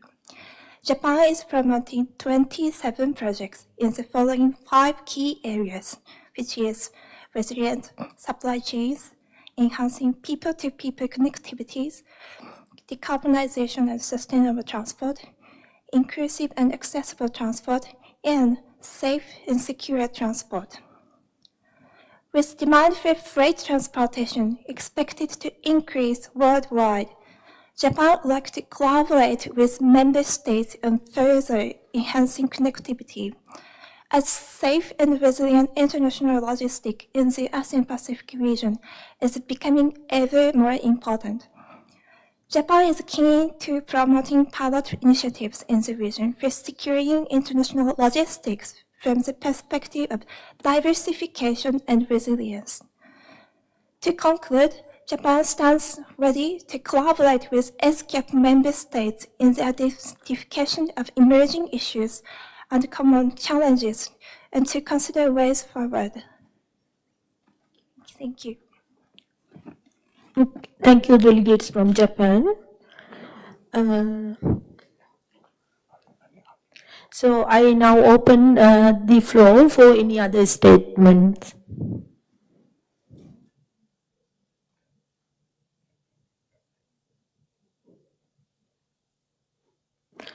I see no more requests for the floor. At this juncture, I would like to invite delegates to consider the comments on the proposed draft decisions as contained in document ESCAP/CTR 8/2, which reads as follows. The Committee on Transport, having reviewed the status of implementation of the Regional Action Program on Sustainable Transport Development in Asia and the Pacific 2022-2026, acknowledge the progress made in its implementation and urge Member States to scale up and complete its implementations by the end of 2026.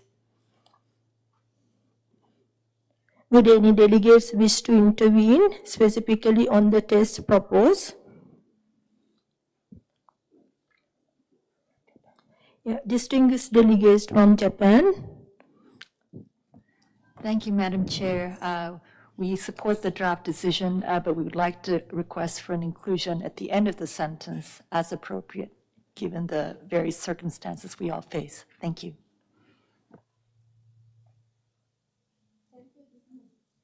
Thank you, distinguished delegates of Japan, for your intervention.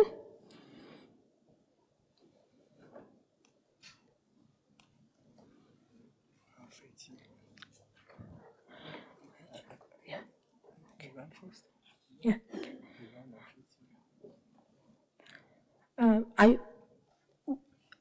Yes, distinguished delegates from Iran, followed by Fiji.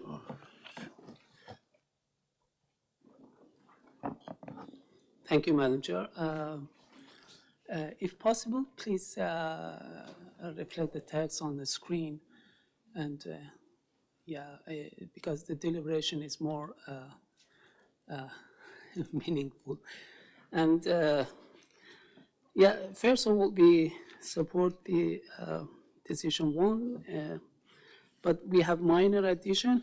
Instead of acknowledged, we have the insertion of notes. Can the Secretariat reflect the proposed changes to text on the screen? Clearly indicating deleted and now text, please.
Can you, the distinguished delegations, Iran, can you please repeat your proposal? Thank you, Madam Chair. We have a small minor addition, and so it goes. So instead of acknowledged, we have the insertion of notes.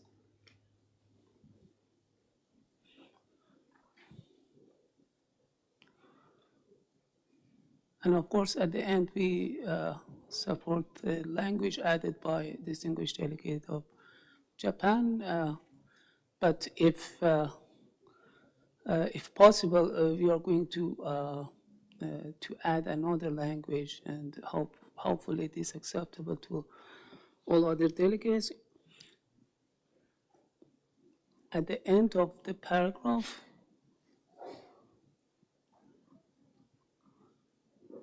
by the end of 2026, in alignment with national priorities.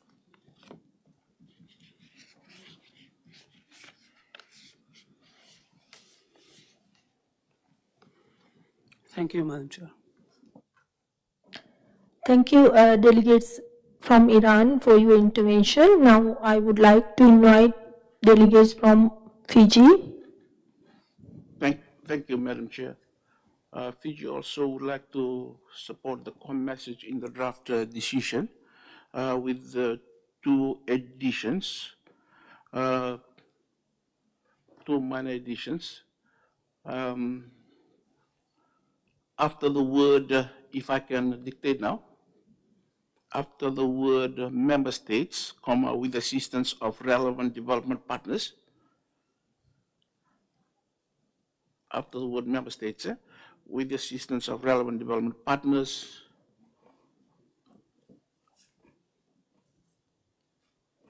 to scale, it continues on, not to scale up.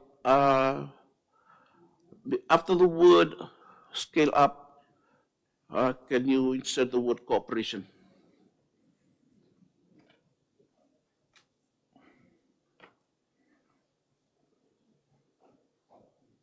Scale up cooperation, yeah.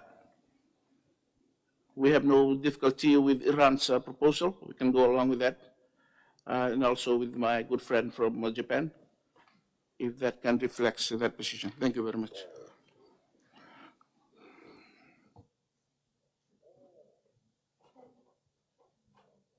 Thank you, distinguished delegates of Fiji, for your intervention. Is there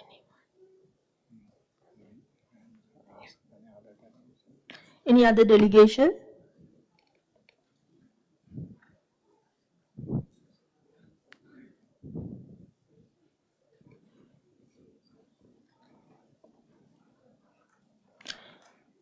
Is the proposed text as amended acceptable to all delegates?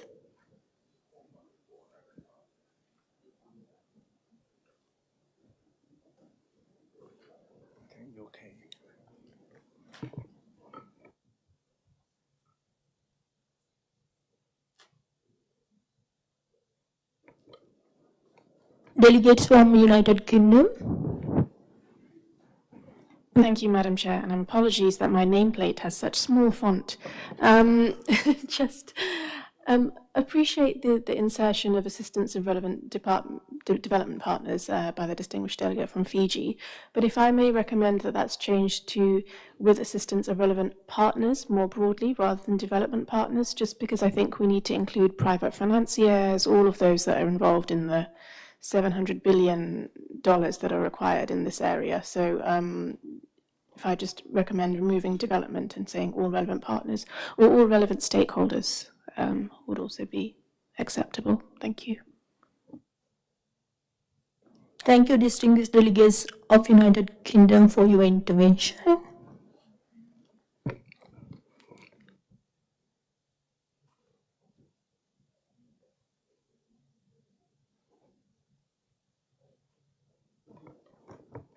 I recognize the delegates of Japan. Thank you, Madam Chair. We think that with the assistance of relevant stakeholders might be more relevant to the topic, just because it includes so many different, local to all kinds of entities, including municipals, companies, et cetera, shipping. So I think the more general formulation, as stated by the UK, seems to make sense to us. Thank you. Thank you, delegates of Japan, for your intervention. Yes, I recognize delegations of Fiji. Thank you, Madam Chair. We have no hard stance on the issue of stakeholders, but for smaller developing states, we know that our partners are really important for us, and we would like to go along with our distinguished delegation of the United Kingdom, that in this endeavor, for us is partners at the global and regional level. And also another question, Chair, is in regards to our associate members. They are not reflected in this decision. What is the stance of the committee on this? Because I know in previous other committees, we made efforts to ensure that associate members are also reflected in this in all our decisions. Thank you very much. Delegates from Fiji, for your intervention. Now I recognize the delegation of China. 谢谢主席，感谢您给代表团发言的机会。关于这个第1号决定的话，我们认为就是在执行2022到2026年区域行动计划方面，秘书处和各个成员国其实已经取得了比较好的这个进步，所以我们想呢，在这个表述中应该要更加积极一些。我们其实还是支持用Decision 1的原来的这个表述 in acknowledges， 或者是用 welcomes the progress made in the implementation。对于其他代表团提出的另外一些修改意见，本代表团持灵活开放的态度。谢谢。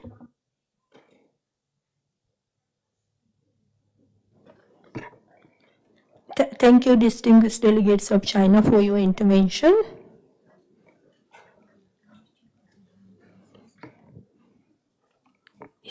Maybe we can type Iran to insist and change, acknowledge. Yeah. Or not, or because just, okay with acknowledge, because China acknowledge. Because Iran.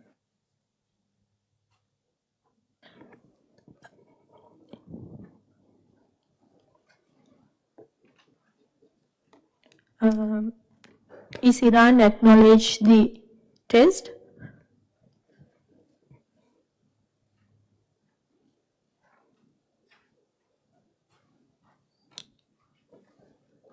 Thank you, Madam Chair. Yes, the deletion of acknowledge is our intention, actually, in the decision one. And at the end of paragraph, we suggested the replacement of in alignment with national priorities to replace as appropriate.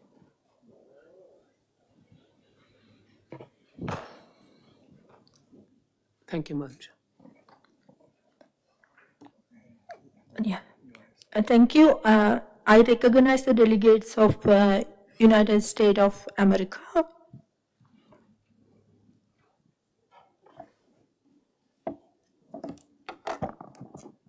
Thank you, Chair.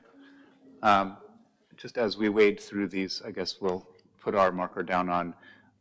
We would prefer to remain with notes as proposed by Iran. While acknowledging China's emphasis on trying to be positive, I think notes is a better verb at this point. We are open to the proposals by Fiji and the UK as it's written, and Japan as it's written now, to leave both stakeholders. I think you could even say stakeholders and partners. So just add an and there. And I think there should be no, well, I won't speculate. And then at the end, I would recommend we maintain both in alignment with national priorities and as appropriate, not a substitute. Thank you. Thank you, distinguished delegates of USA, for your intervention.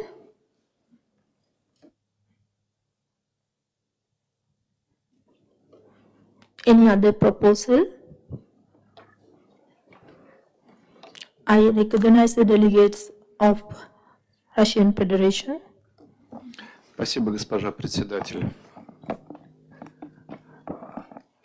Поскольку изначальное предложение Фиджи о введении партнеров по развитию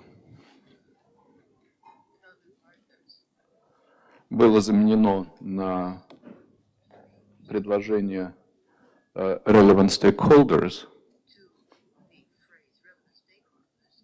то мы бы тогда предложили вместо слова assistance использовать слово involvement.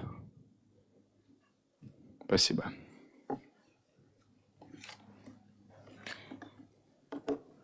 Thank you, distinguished delegates of Russian Federation, for your intervention.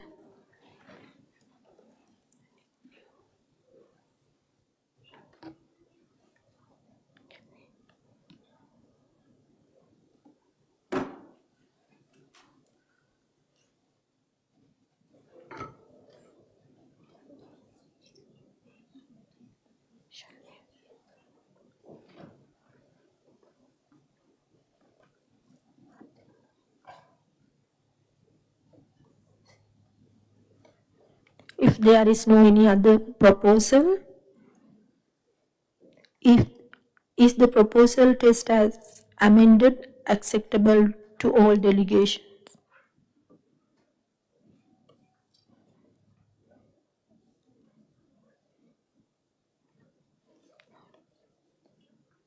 There are different views on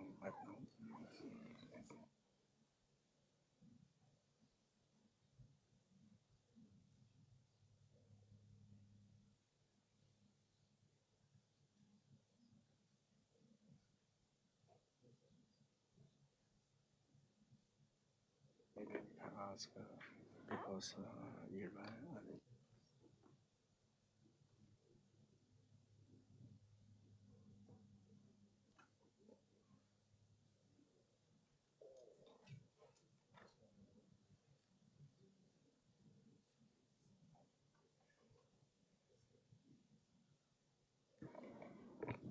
Now I would like to ask from delegates from China agree with the proposed text.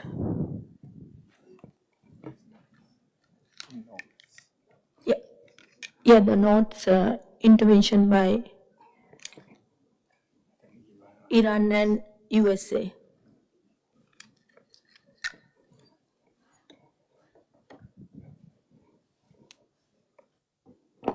谢谢主席。我们对 note 还是 welcome， 其实我们没有特别强烈的这个意见，只不过我们觉得用 note 的话，似乎不是特别积极。我觉得我们应该给外界一个比较积极的信号。我们在这个执行2022到2026年的这个区域行动计划方面，各国和秘书处还是做了很大的努力，所以我们还是非常倾向于用 welcome。Delegation from USA and Iran, are you okay with the note and propose?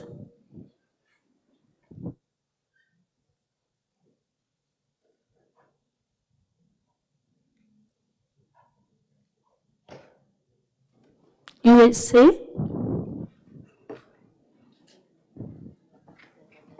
Thank you. Thank you. I think we would prefer to remain with notes. I don't know that this is, I can't say this is a super strongly held view. If there was a strong will within the room to include welcomes, we could consider it with capital overnight. However, I think notes just feels like a more anodyne word in the sense that without being able to account for every element that's been undertaken under the Regional Action Program and every component of it, I don't know that we could welcome it. So we would prefer to stay with notes at this point. Thank you. Delegates from Japan. We also think that in this case, the notes is a little more appropriate because certainly there may have been progress, but there also may have been regress. We just don't know. We don't have the full information. We do not have full disclosure on all of the project activities that's been taken under the auspices of ESCAP. So in light of that relatively limited disclosure, we feel more comfortable with notes here. Thank you. Thank you, delegates from Japan. I recognize the delegation of Iran. Thank you, Madam Chair. As we know that the Regional Action Program comprises of 7 thematic areas. Of course, some thematic areas, the progress was notable, and in some areas, some parts, of course, the progress should be more expected, actually. So in this regard, we need to keep notes as it actually reflects the real achievements of the Regional Action Program. So certainly, of course, the progress has been made throughout the Regional Action Program, but we have to reflect notes to point out the progress, at the same time continue efforts to make more progress on these issues. Thank you. Thank you, delegates from Iran.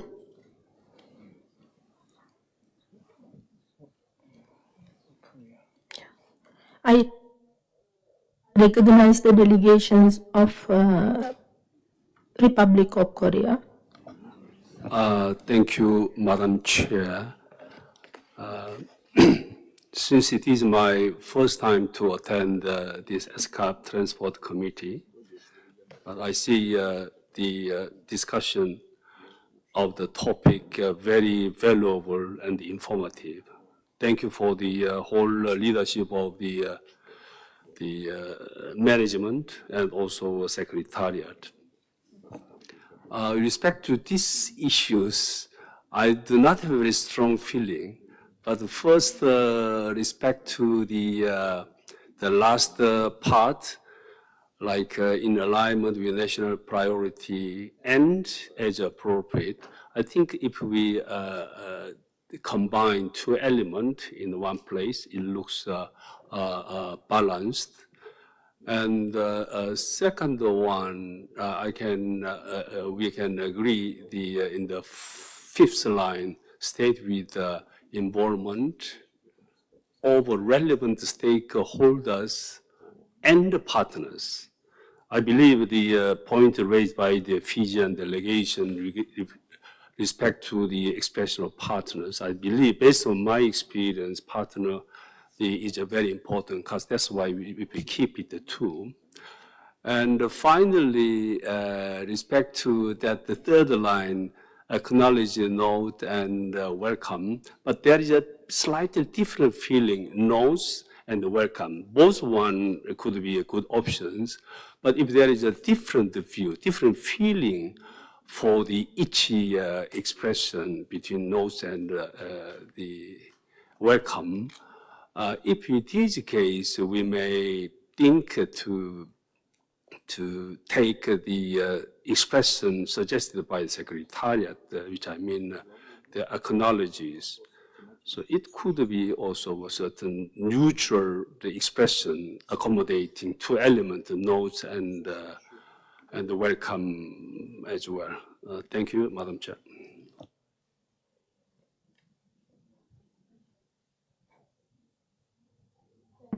Thank you, distinguished delegates of Republic of Korea, for your intervention.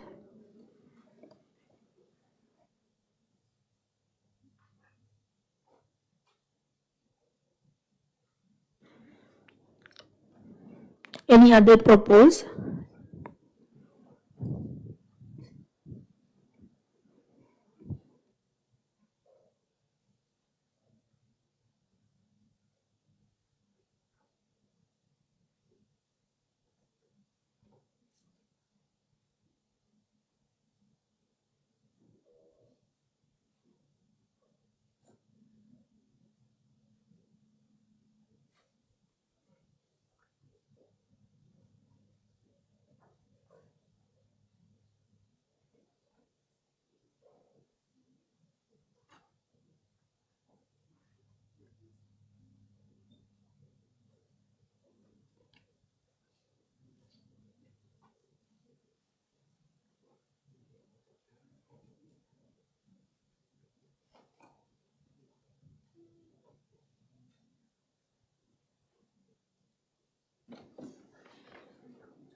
I recognize the delegations of Bangladesh.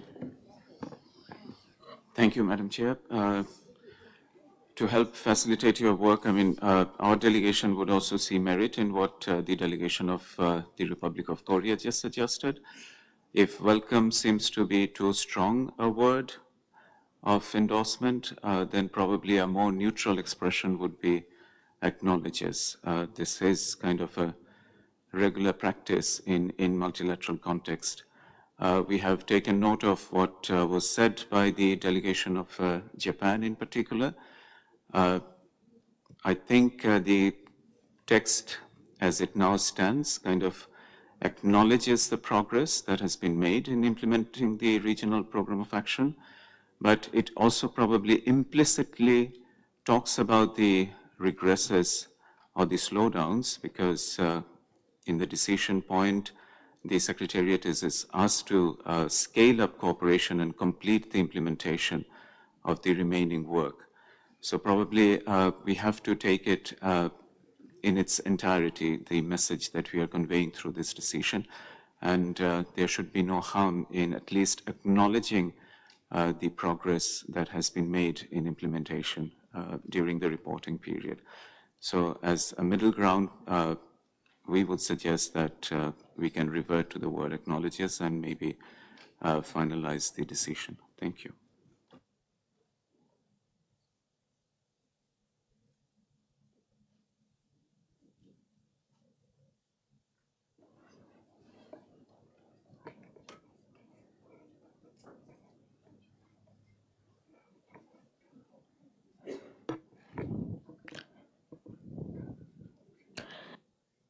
distinguished delegates agree to return the original text of acknowledge as proposed by Bangladesh delegation.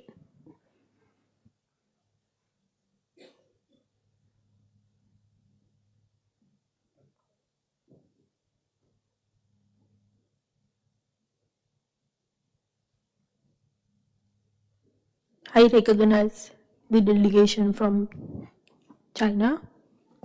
谢谢主席。本代表团对于最初的表示 acknowledges 我们没有问题，谢谢。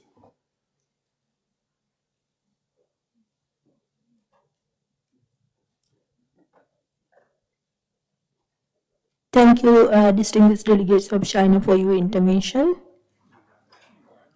I recognize delegations of Iran. Thank you, Madam Chair. As we mentioned before, the Regional Action Program has got 7 thematic areas. So in some areas, the progress has been significant. But in some areas, like road safety or other, we can say, thematic areas, much more efforts needed. So we have to be more realistic in reflecting the progress in Decision 1. Of course, we don't have, strong reservation on this issue, but this is the notes, the verb notes reflect better the achievements, progress, and efforts of the Regional Action Program. Thank you.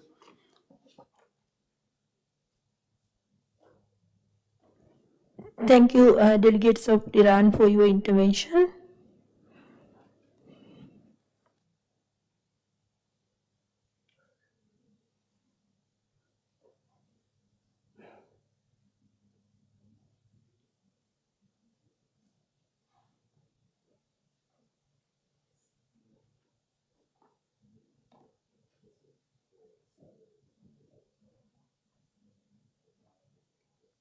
I recognize the delegation of Armenia. Thank you, Madam Chair. In an effort to find middle ground, could we maybe use the word notes with satisfaction? Thank you.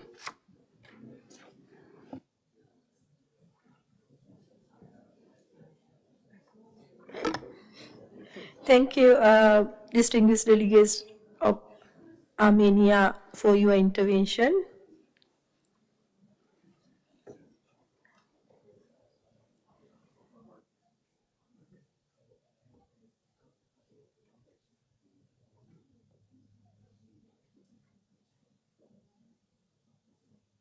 I recognize the delegation of USA. Thank you, Chair. I'll just note we can live with the text as proposed originally with acknowledges. We can live with Iran's proposal for notes, but would not accept the insertion of with satisfaction. Thank you. Thank you, delegates from USA, for your interventions.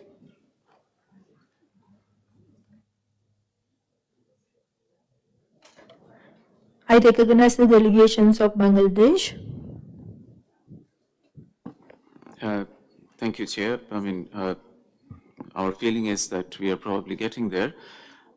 Just to address the concern of the delegation of the Islamic Republic of Iran, yes, probably there are certain thematic areas which need further attention. As our delegation also just said, that road safety is an area where we feel that we are lagging behind, and we fully align with the sentiments expressed by the delegation of Iran. But I think it's their delegation which had proposed the additional text of in alignment with national priorities at the end.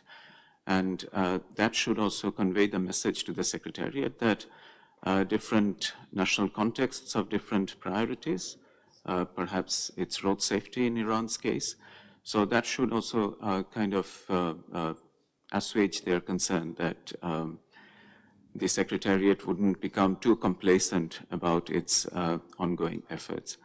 So again, trying to be helpful and constructive in this sense, we would request the delegation of Iran to maybe consider the original text with acknowledges, to acknowledge the progress, and then, of course, continue to remain seized with the Secretariat to help scale up further efforts to addressing the remaining areas of concern.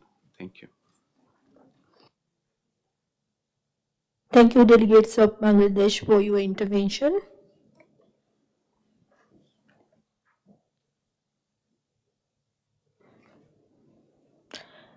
The delegates from Iran agreed the proposed by the Bangladesh delegation.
I recognize the delegates of Iran.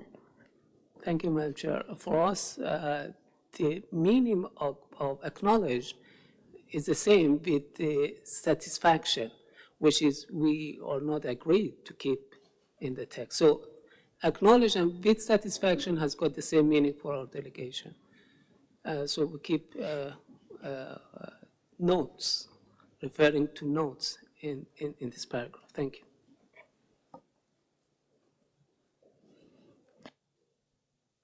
Thank you, delegates from Iran, for your intervention.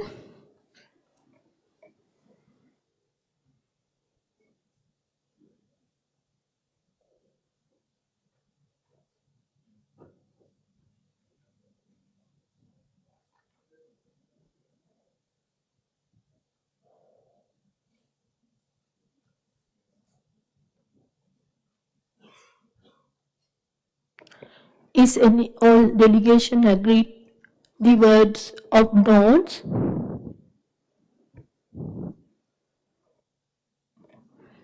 Bangladesh. Thank you, Chair. I mean, again, we do not want to belabor this point, but we felt that we should incentivize the Secretariat for the work that it continues to do. Of course, different words can have different connotations for different cultural contexts. As we understand, acknowledge is actually a very neutral word. We are not saying notes with satisfaction or notes with appreciation, anything as such. In our intervention, we actually use the word appreciation. We are not insisting on those. We are just saying that maybe at least the Secretariat should deserve some kind of recognition for the efforts that's being made. So as a compromise on welcomes or appreciates, we thought that acknowledge is a perfectly suited word. So probably if other delegations need some time to consider, maybe we should leave it at that and allow delegations to come back later and see what formulation would suit their concerns the best. Thank you.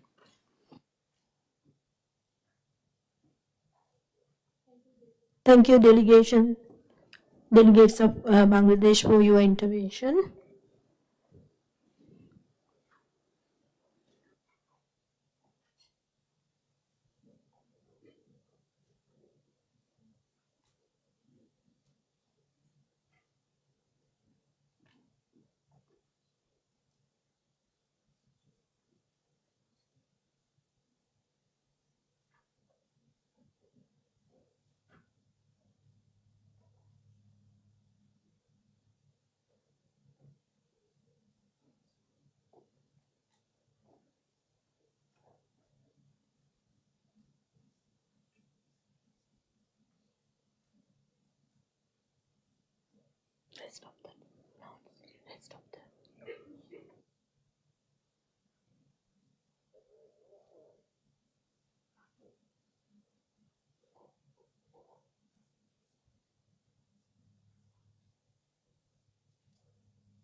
Yes, distinguished delegates, I would like to ask that whether you all agree to rest of the test, except that the notes and notes that we can discuss this afternoon. If you agree the rest of content of the decision one, we can go forward with rest of the agenda. We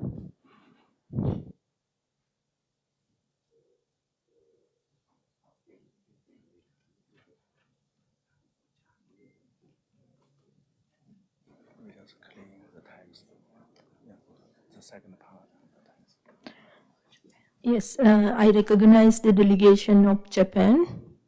Thank you, Madam Chair. I think maybe we can just clean up some deletions so that we facilitate the work. I mean, I think there was some several comments besides each, and it seems fairly clear that some of the line crossed ones we probably can facilitate agreement on those. With satisfaction, I think I share the sentiment that this is not really a way forward. So yeah, maybe we can clean up some of those. Instead of having more than two options, it would be good to narrow down to at least two or one. I mean, just let's not have multiple options, especially in the verb. Thank you.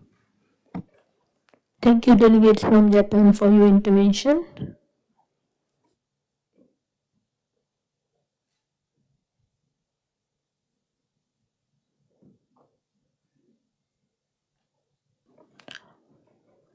From other delegation agrees the proposal.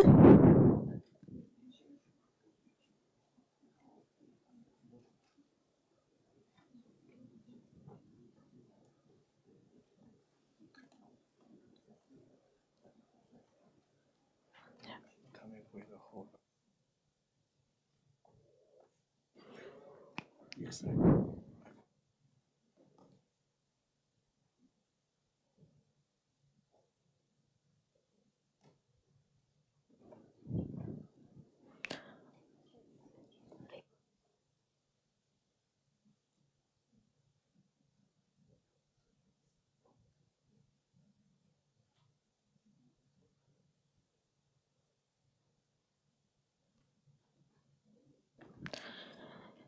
So if there is a disagreement about acknowledge and notes, we can consider this afternoon session. So I think we can clean others part of the test right now.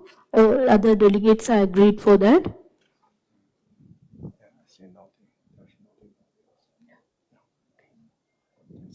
Yeah.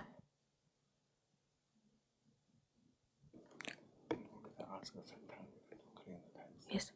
Now I would like to ask Secretariat to clean the test.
Yes, this is the clean test. So thank you very much for the interventions from all delegations. Let us now turn to agenda item 3, major issues in transport, subheading A, efficient and reliable transport and logistic networks and mobility for economic growth.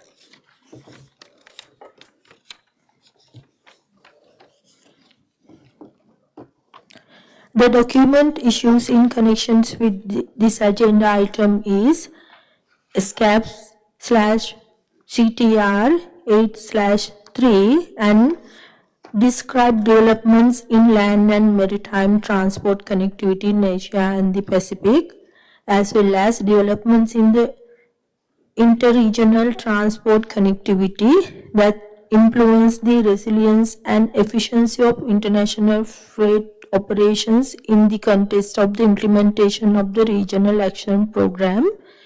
We will also hear updates, information on the transportational agreements on the Asian highways, Trans-Asia railways and dry ports. I invite the Secretariat to present the document. Thank you, Chair. Under the agenda item 3A, the relevant procession document is ESCAP/CTR 8/3 on land and maritime transport connectivity and logistics within the Asia-Pacific region and across region. Next slide, please. The document contains an update on the implementation of the intergovernmental agreements on the Asian Highway Network, the Trans-Asian Railway Network, and dry ports. It highlights the connectivity needs of landlocked developing countries and small island developing states. It contains description of the follow-up to the decisions adopted by the committee at its last session, 7th session in 2022, especially with regards to development of the regional strategy to accelerate rail digital transformation in Asia and the Pacific. And it also presents the main results of the regional dialogue on sustainable maritime connectivity. Next slide. As we have heard from the statements under agenda item 2, there's continuous progress in infrastructure connectivity across Asia and the Pacific, and updates and extension to the regional land transport network as formalized by the intergovernmental agreements on the Asian Highway Network, Trans-Asian Railway, and dry ports can be seen. In the procession document, you will see some details on the evolution, on the number of those routes and dry facilities in the span of 10 years since 2014. And the Secretariat is pleased. The Secretariat is pleased to highlight that at the last sessions of the relevant intergovernmental working groups set up under each agreement, there has been recorded progress in infrastructure connectivity, such as the addition of 3 new Asian highway routes in Southeast Asia as proposed by the Philippines, and update on H43 in South Asia by Sri Lanka. There has been updated list of Trans-Asian railway routes in the Russian Federation in Thailand, and 7 new dry ports were added to Annex 1 to the Intergovernmental Agreement on Dry Ports, recording the progress in the territory of Islamic Republic of Iran, Mongolia, and Thailand. At the same time, when speaking about infrastructure connectivity, there is increased attention to infrastructure resilience and low carbon performance, in particular in the discussion on the Asian Highway Network. And the 10th meeting of the Working Group on the Asian Highway has had its special segment, policy segment on low carbon resilient infrastructure along the Asian Highway Network, and welcome the initiatives to promote the exchange of best practices in that regard. The working groups under each agreement have also continued the discussion on operational connectivity, facilitating cross-border transport, and there has been some important achievements already signaled by the Secretariat under agenda item 2, such as the adoption of a new annex to the Intergovernmental Agreement on the Trans-Asian Railway Network, which contains general principles on electronic information exchange among railways and between railways and control agencies, together with the strategy 2030 on accelerating rail digital transformation in Asia and the Pacific. The new annex to the TAR agreement is expected to help member states to reduce delays at border crossing due to the use of paper documentation. And the Strategy 2030, as mentioned before, is a direct follow-up to the decision of the committee at its 7th session, decision number 2, and it's designed to provide the momentum and coherence to regional rail digitalization initiative. The Secretariat is pleased to report that the work on this, promoting those best practices is very active, and there has been several meetings, expert group meetings, but also roundtables, in particular roundtable on rail digital transformation that was held earlier this year in May 2024, which shows the great support and progress in this area by member states. Alongside of this work and active work on rail digitalization, the working group on the dry ports has called for greater efforts for a dedicated platform for coordination and exchange of relevant information on the operation of dry ports, and the working group on the Asian Highway Network expressed its continuous support to the implementation of the road transport facilitation agreements. In this work, Madam Acting Chair and distinguished delegates, the line and the needs, connectivity needs on landlocked developing countries have, of course, gained in prominence. We see that in the working group's discussions, as mentioned earlier, in our intergovernmental discussion under the program, United Nations Special Program for the Economies of Central Asia, and countries' continued requests to the Secretariat. This regional context takes place in the global context of the preparation for the 3rd United Nations Conference on Landlocked Developing Countries that will take place in December this year. And in this context, there's strong support on several lines of action that can promote the connectivity needs of landlocked developing countries. Some of them are mentioned here: support to the transport corridor development, usually through implementation of road transport facilitation agreements, promoting railway connectivity, but also a greater collaboration and new mechanisms for collaboration between landlocked and coastal states.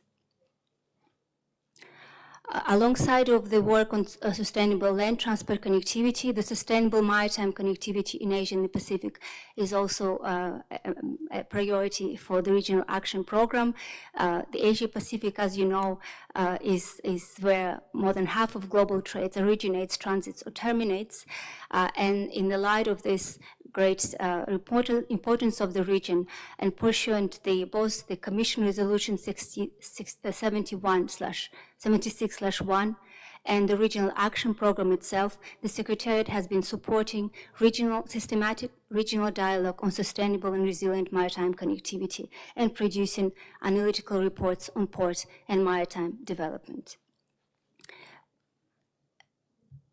As a highlight of the 2024 Regional Dialogue on Sustainable Maritime Connectivity, the document outlines the very clear call and recognition of the efforts, ongoing efforts to improve maritime connectivity on small island developing states. The 2024 Regional Dialogue on Sustainable Maritime Connectivity took place in Nadi, Fiji, and online, and has recorded both the progress and greater efforts that could be made to support national strategies for enhancing SEED's maritime connectivity, to promote pilot projects, especially when it comes to the competitiveness of port infrastructure, and expand research capacity building in training in the cooperation with the international and Pacific-led regional agencies. One of the other highlights of that forum was the issue of promoting new technologies in the maritime sector. While usually we have quite established discussion on the use of new technologies, smart ports, and port digitalization, a new topic was discussed by the member states, which is on autonomous shipping technologies, and best practices were shared with our member states. Madam Chair, during this 2024 Regional Dialogue, the issue of environmentally sustainable or sustainable shipping corridors was also discussed, but that will be reported under agenda item 3B. So the issues for consideration by the committee, of course, as always, to invite feedback and guidance to the Secretariat, and there are 2 decisions that are proposed for the consideration for the committee. I'll stop there, Madam Chair. Thank you very much. Thank you, Secretarian, for your presentations. Now I invite delegations to deliver statements highlighting national experiences, priorities, and policies on connectivity and logistics. I would like to request delegates to confine their interventions on this particular agenda item within 3 minutes. Since we are now behind the time schedule, please stick to the 3 minutes. Yes. The first speaker on my list is Armenia, followed by the Kazakhstan. I invite the distinguished delegates of Armenia to take the floor.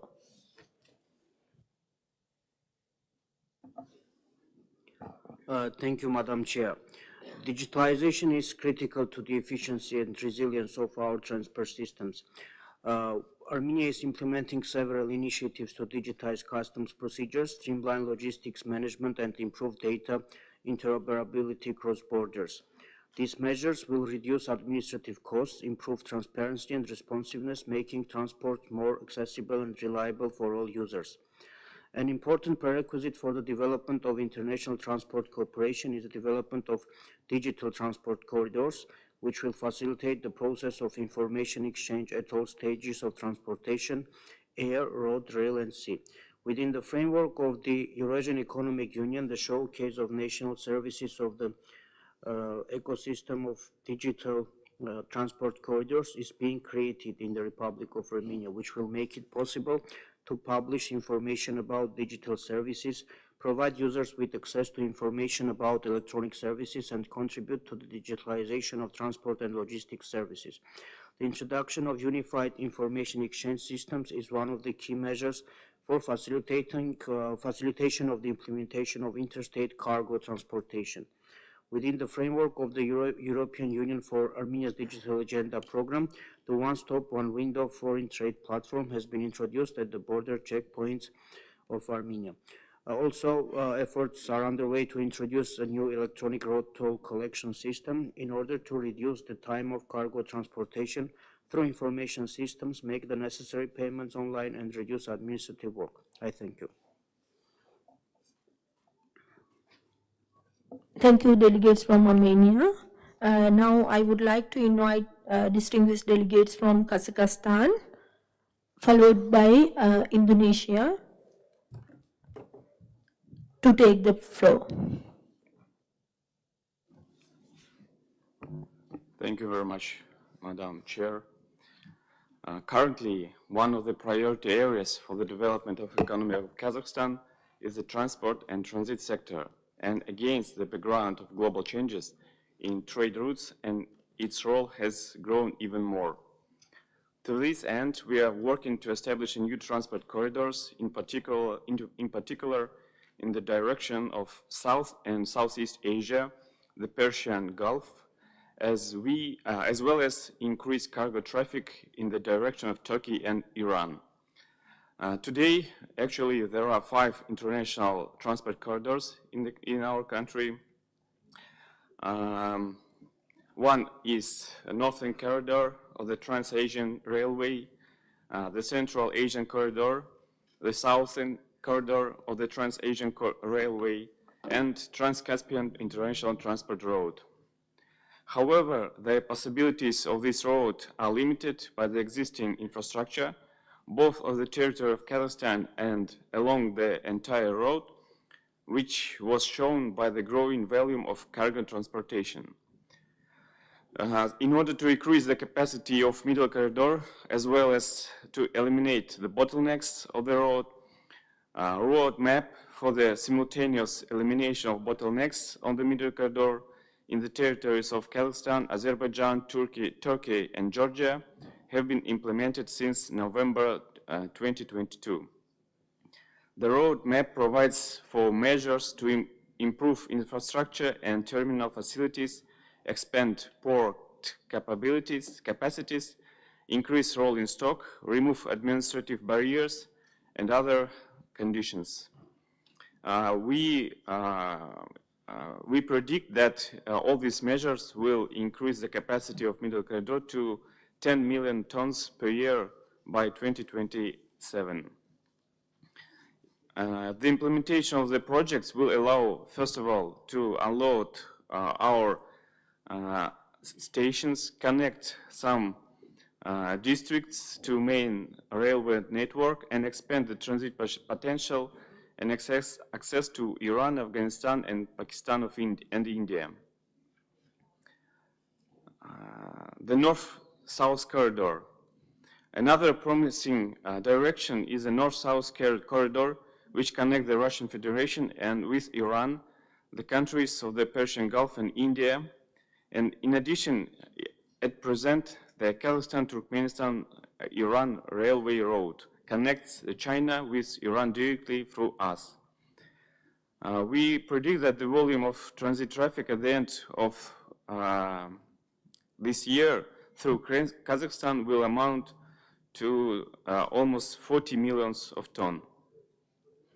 Road transport and roads. The total length of our roads is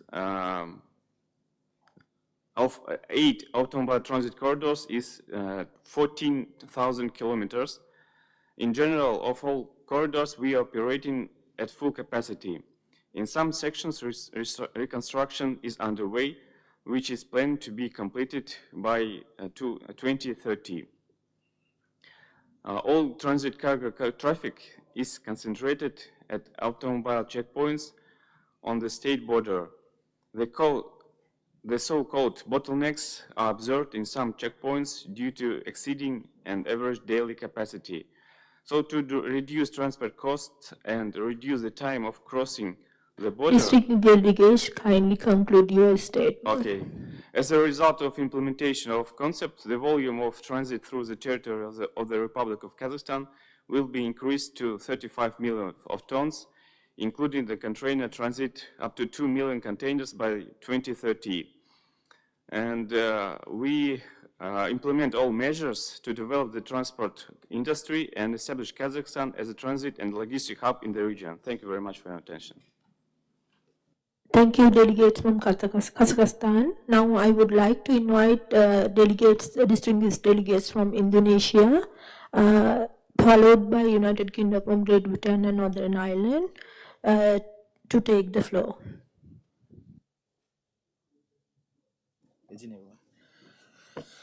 Thank you, Chair. As an archipelagic nation with over 17,000 islands, Indonesia values maritime transport as a backbone of our economy. Our sea toll program, which is launched in 2015, connects 39 routes across remote islands, helping reduce price disparities and ensure goods availability nationwide. Our sea toll program has grown cargo volume from 30 tons and 88 TEUs in 2015, increased to 989 tons and 31,800 TEUs in 2024, with vessels increasing from 3 vessels to 39 vessels and port stops from 11 port stops in 2015 to 114 port stops in 2024. These improvements underscore our commitment to supporting our regions, especially remote border and underdeveloped regions of our country. Indonesia remains dedicated to building a resilient, sustainable transport network and looks forward to collaborating with ESCAP and member states on this shared goal. Thank you. Thank you. Now I would like to invite distinguished delegates from United Kingdom, followed by Thailand, to take the floor. Thank you, Madam Chair. Your Excellencies, distinguished delegates, it's a pleasure to be here this week. The upcoming Decade of Action on Sustainable Transport, combined with the NDC stocktake at COP30, represents opportunities to strengthen the link between climate and development agendas. Regional facilitation is crucial, and ESCAP is in an ideal position to help steer regional processes. We are eager to support in the development of this agenda, and we would welcome further partnership with ESCAP to progress towards a common vision for accessible data and modelling. The challenges of the transport sector, whether these are road safety, climate resilience or decarbonisation, are shared by us all, and we heard much of that this morning.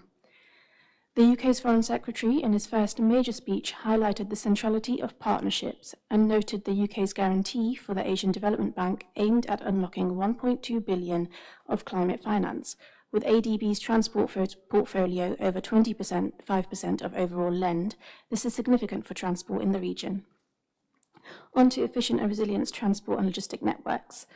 Natural hazards cause an estimated $15 billion in direct damage to transport systems worldwide. And there are much more on the indirect impacts that far exceed the direct costs to assets and disruptions. To address this, we need data to quantify risks, capacity for decision makers at all stages to be empowered, and accessible finance to bridge the finance gap, estimated to be between 200 and 366 billion US dollars for adaptation and resilience. The UK has a history of support to improving resilience of road standards, for example, Road Note 31, and we continue to support updates to the Highway Development and Management Model, HMD4, a widely used road network design tool, which the UK has been supporting through the Transport Research Laboratory since 1968, focusing on further explicit inclusion of climate impacts and resilience on road and road network design. With the universities of Oxford and Southampton, we have also supported the development of decision support systems for resilient strategic transport networks in low-income countries, which supports improved decision-making in long-distance travel networks, accounting for exposure to climate risk and scenario planning. Alongside new and upgraded infrastructure, further work is needed to ensure that existing transport network maintenance is sufficiently accounted for, and in particular to support the role of multilateral and regional institutions, climate finance and the private sector in the provision of regular upkeep and good governance of transport networks. Thank you. Thank you, delegates from UK. Now I would like to invite distinguished delegates from Thailand, followed by the Republic of Korea, to take the floor. Thank you, Madam Chair. The distinguished delegate and ladies and gentlemen, on behalf of Thailand, I'm pleased to share our view on the development and international connectivity that influence the efficiency of the international freight operation. We recognize the potential of the project to support regional connectivity and enhance the movement of people and goods within the Asia-Pacific region and beyond. To support this issue, we are developing the double-track railway project to improve the regional connectivity. We are also working on the high-speed rail project that connects from Bangkok to Nong Khai. This will link with Laos PDR and China through New Bridge, which is under the process of the detailed design. This will be an important link between Thailand and Laos PDR, facilitating the movement of goods and people. We are also developing the transshipment yard in Nong Khai province. This transshipment yard will serve as a transferring freight between rail to rail and rail to road, increasing the efficiency of the freight transportation and promote trade in the region. Nata transshipment yard and New Bridge will improve the transport between Thailand and Laos PDR and the region. Thank you. Thank you, delegates from Thailand. Now I would like to invite distinguished delegates from Republic of Korea.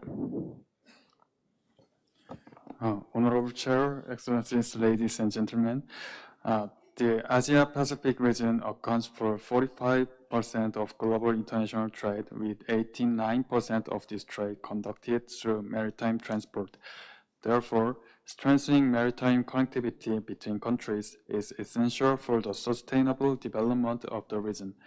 During the 7th Committee on Transport, the government of the Republic of Korea requested the ESCAP Secretariat to establish a working group on maritime transport in line with ESCAP Resolution 73-1. We are grateful for the Secretariat's efforts, which have led to the formation of the Regional Maritime Dialogue on Sustainable Maritime Connectivity in the Asia-Pacific region, held annually, achieving meaningful outcomes. The government of the Republic of Korea calls on the ESCAP Secretariat to further systemize the regional dialogue on sustainable maritime connectivity and encourage the participation of more countries to enhance cooperation among member states in this crucial area. We also reaffirm our commitment to actively support and participate in these efforts. In parallel, we are deeply committed to developing environmentally sustainable transport system in line with our national carbon neutrality goals. Our green growth strategy outlines ambitious targets such as the transition to green ships and the promotion of low carbon logistics solutions. Currently, the International Maritime Organization, IMO, is implementing various regulations to achieve decarbonization in the shipping sector by 2050. Achieving this goal requires active responses from countries and ports in the Asia-Pacific region, where major global shipping routes and hub ports are located. In this context, as already included in the decision draft, Korea requests the Secretariat and Member States to take note of the policy recommendations from the Regional Dialogue on Sustainable Maritime Connectivity held in Nadi. We are committed to actively supporting international cooperation and participating in ESCAP activities to promote shipping decarbonization across the Asia-Pacific region, including the establishment of green shipping corridors.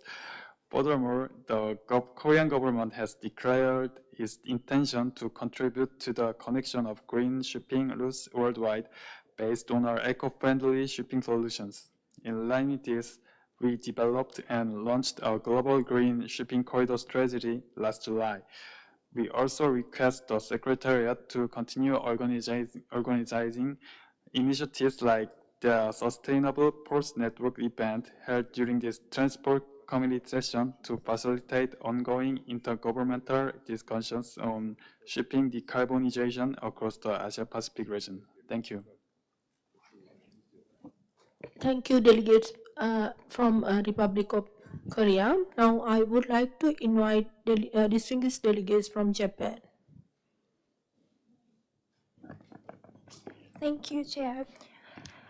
With demand for freight transportation expected to increase worldwide, handling international logistics in the ASEAN Pacific region is growing ever more important. Japan is promoting initiatives for securing international logistics with a view to enhancing stability, diversification, and resilience of global supply chains. To cultivate further alternative multimodal transit routes, Japan plans to conduct a transportation pilot project via the Middle Corridor Caspian Sea route between Japan and Europe to the west, as well as conducting surveys into the possibility of using alternative transportation routes to the east, including the North American mini-land bridge. In terms of digitalization, Japan considers improvements in safety and efficiency to be vital for the sustainable expansion of maritime transportation and believes the utilization of digital technology can be an effective means of accomplishing this. Japan has set out a new target to realize full-fledged commercial operation of maritime autonomous surface ships by 2030 and plans to conduct relevant pilot projects from July 2025 to March 2026 to verify the safety of such vessels. To realize the above target, we think that the creation of rules for maritime autonomous surface ships as the International Maritime Organization, including the formulation of maritime autonomous surface ships goals, is essential, and we plan to participate in these efforts in parallel with our own initiative in Japan, leveraging the insights and outcomes obtained from our domestic projects. Thank you. Thank you, delegates from Japan. Now I would like to invite Secretary for Secretariat announcement. Over to you, Secretary. Thank you, Chair. Distinguished delegates, I'd like to invite you to join two side events during the lunchtime. So the side event, Smart Mobility in ASEAN, Opportunities and Challenges for the 2030 Agenda, co-organized by the Ministry of Land, Infrastructure and Transport, Republic of Korea, and the Mission of the Republic of Korea to ASEAN, and the ESCAP Secretariat, will take place in Conference Room 3 from 12:30 to 14 hours. A light lunch will be provided for participants of these side events at 12 sharp outside the Conference Room 3. Additionally, a special event titled Improving the Safety of Motorized Two-Wheelers, Saving the Lives of Vulnerable Road Users, co-organized by ESCAP Secretariat, the Embassy of France, and the Institute for Research on Contemporary Southeast Asia, and the Secretariat of the UN Secretary General's Special Envoy for Road Safety, will be held in Conference Room 4 from 13 hours to 14 hours. So your participation in these two side events would be most welcome. Thank you, Chair.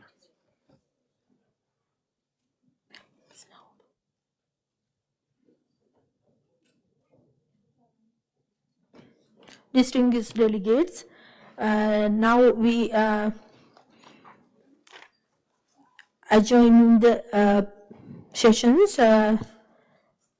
We reconvene at 14 hours sharp. The meeting is adjourning.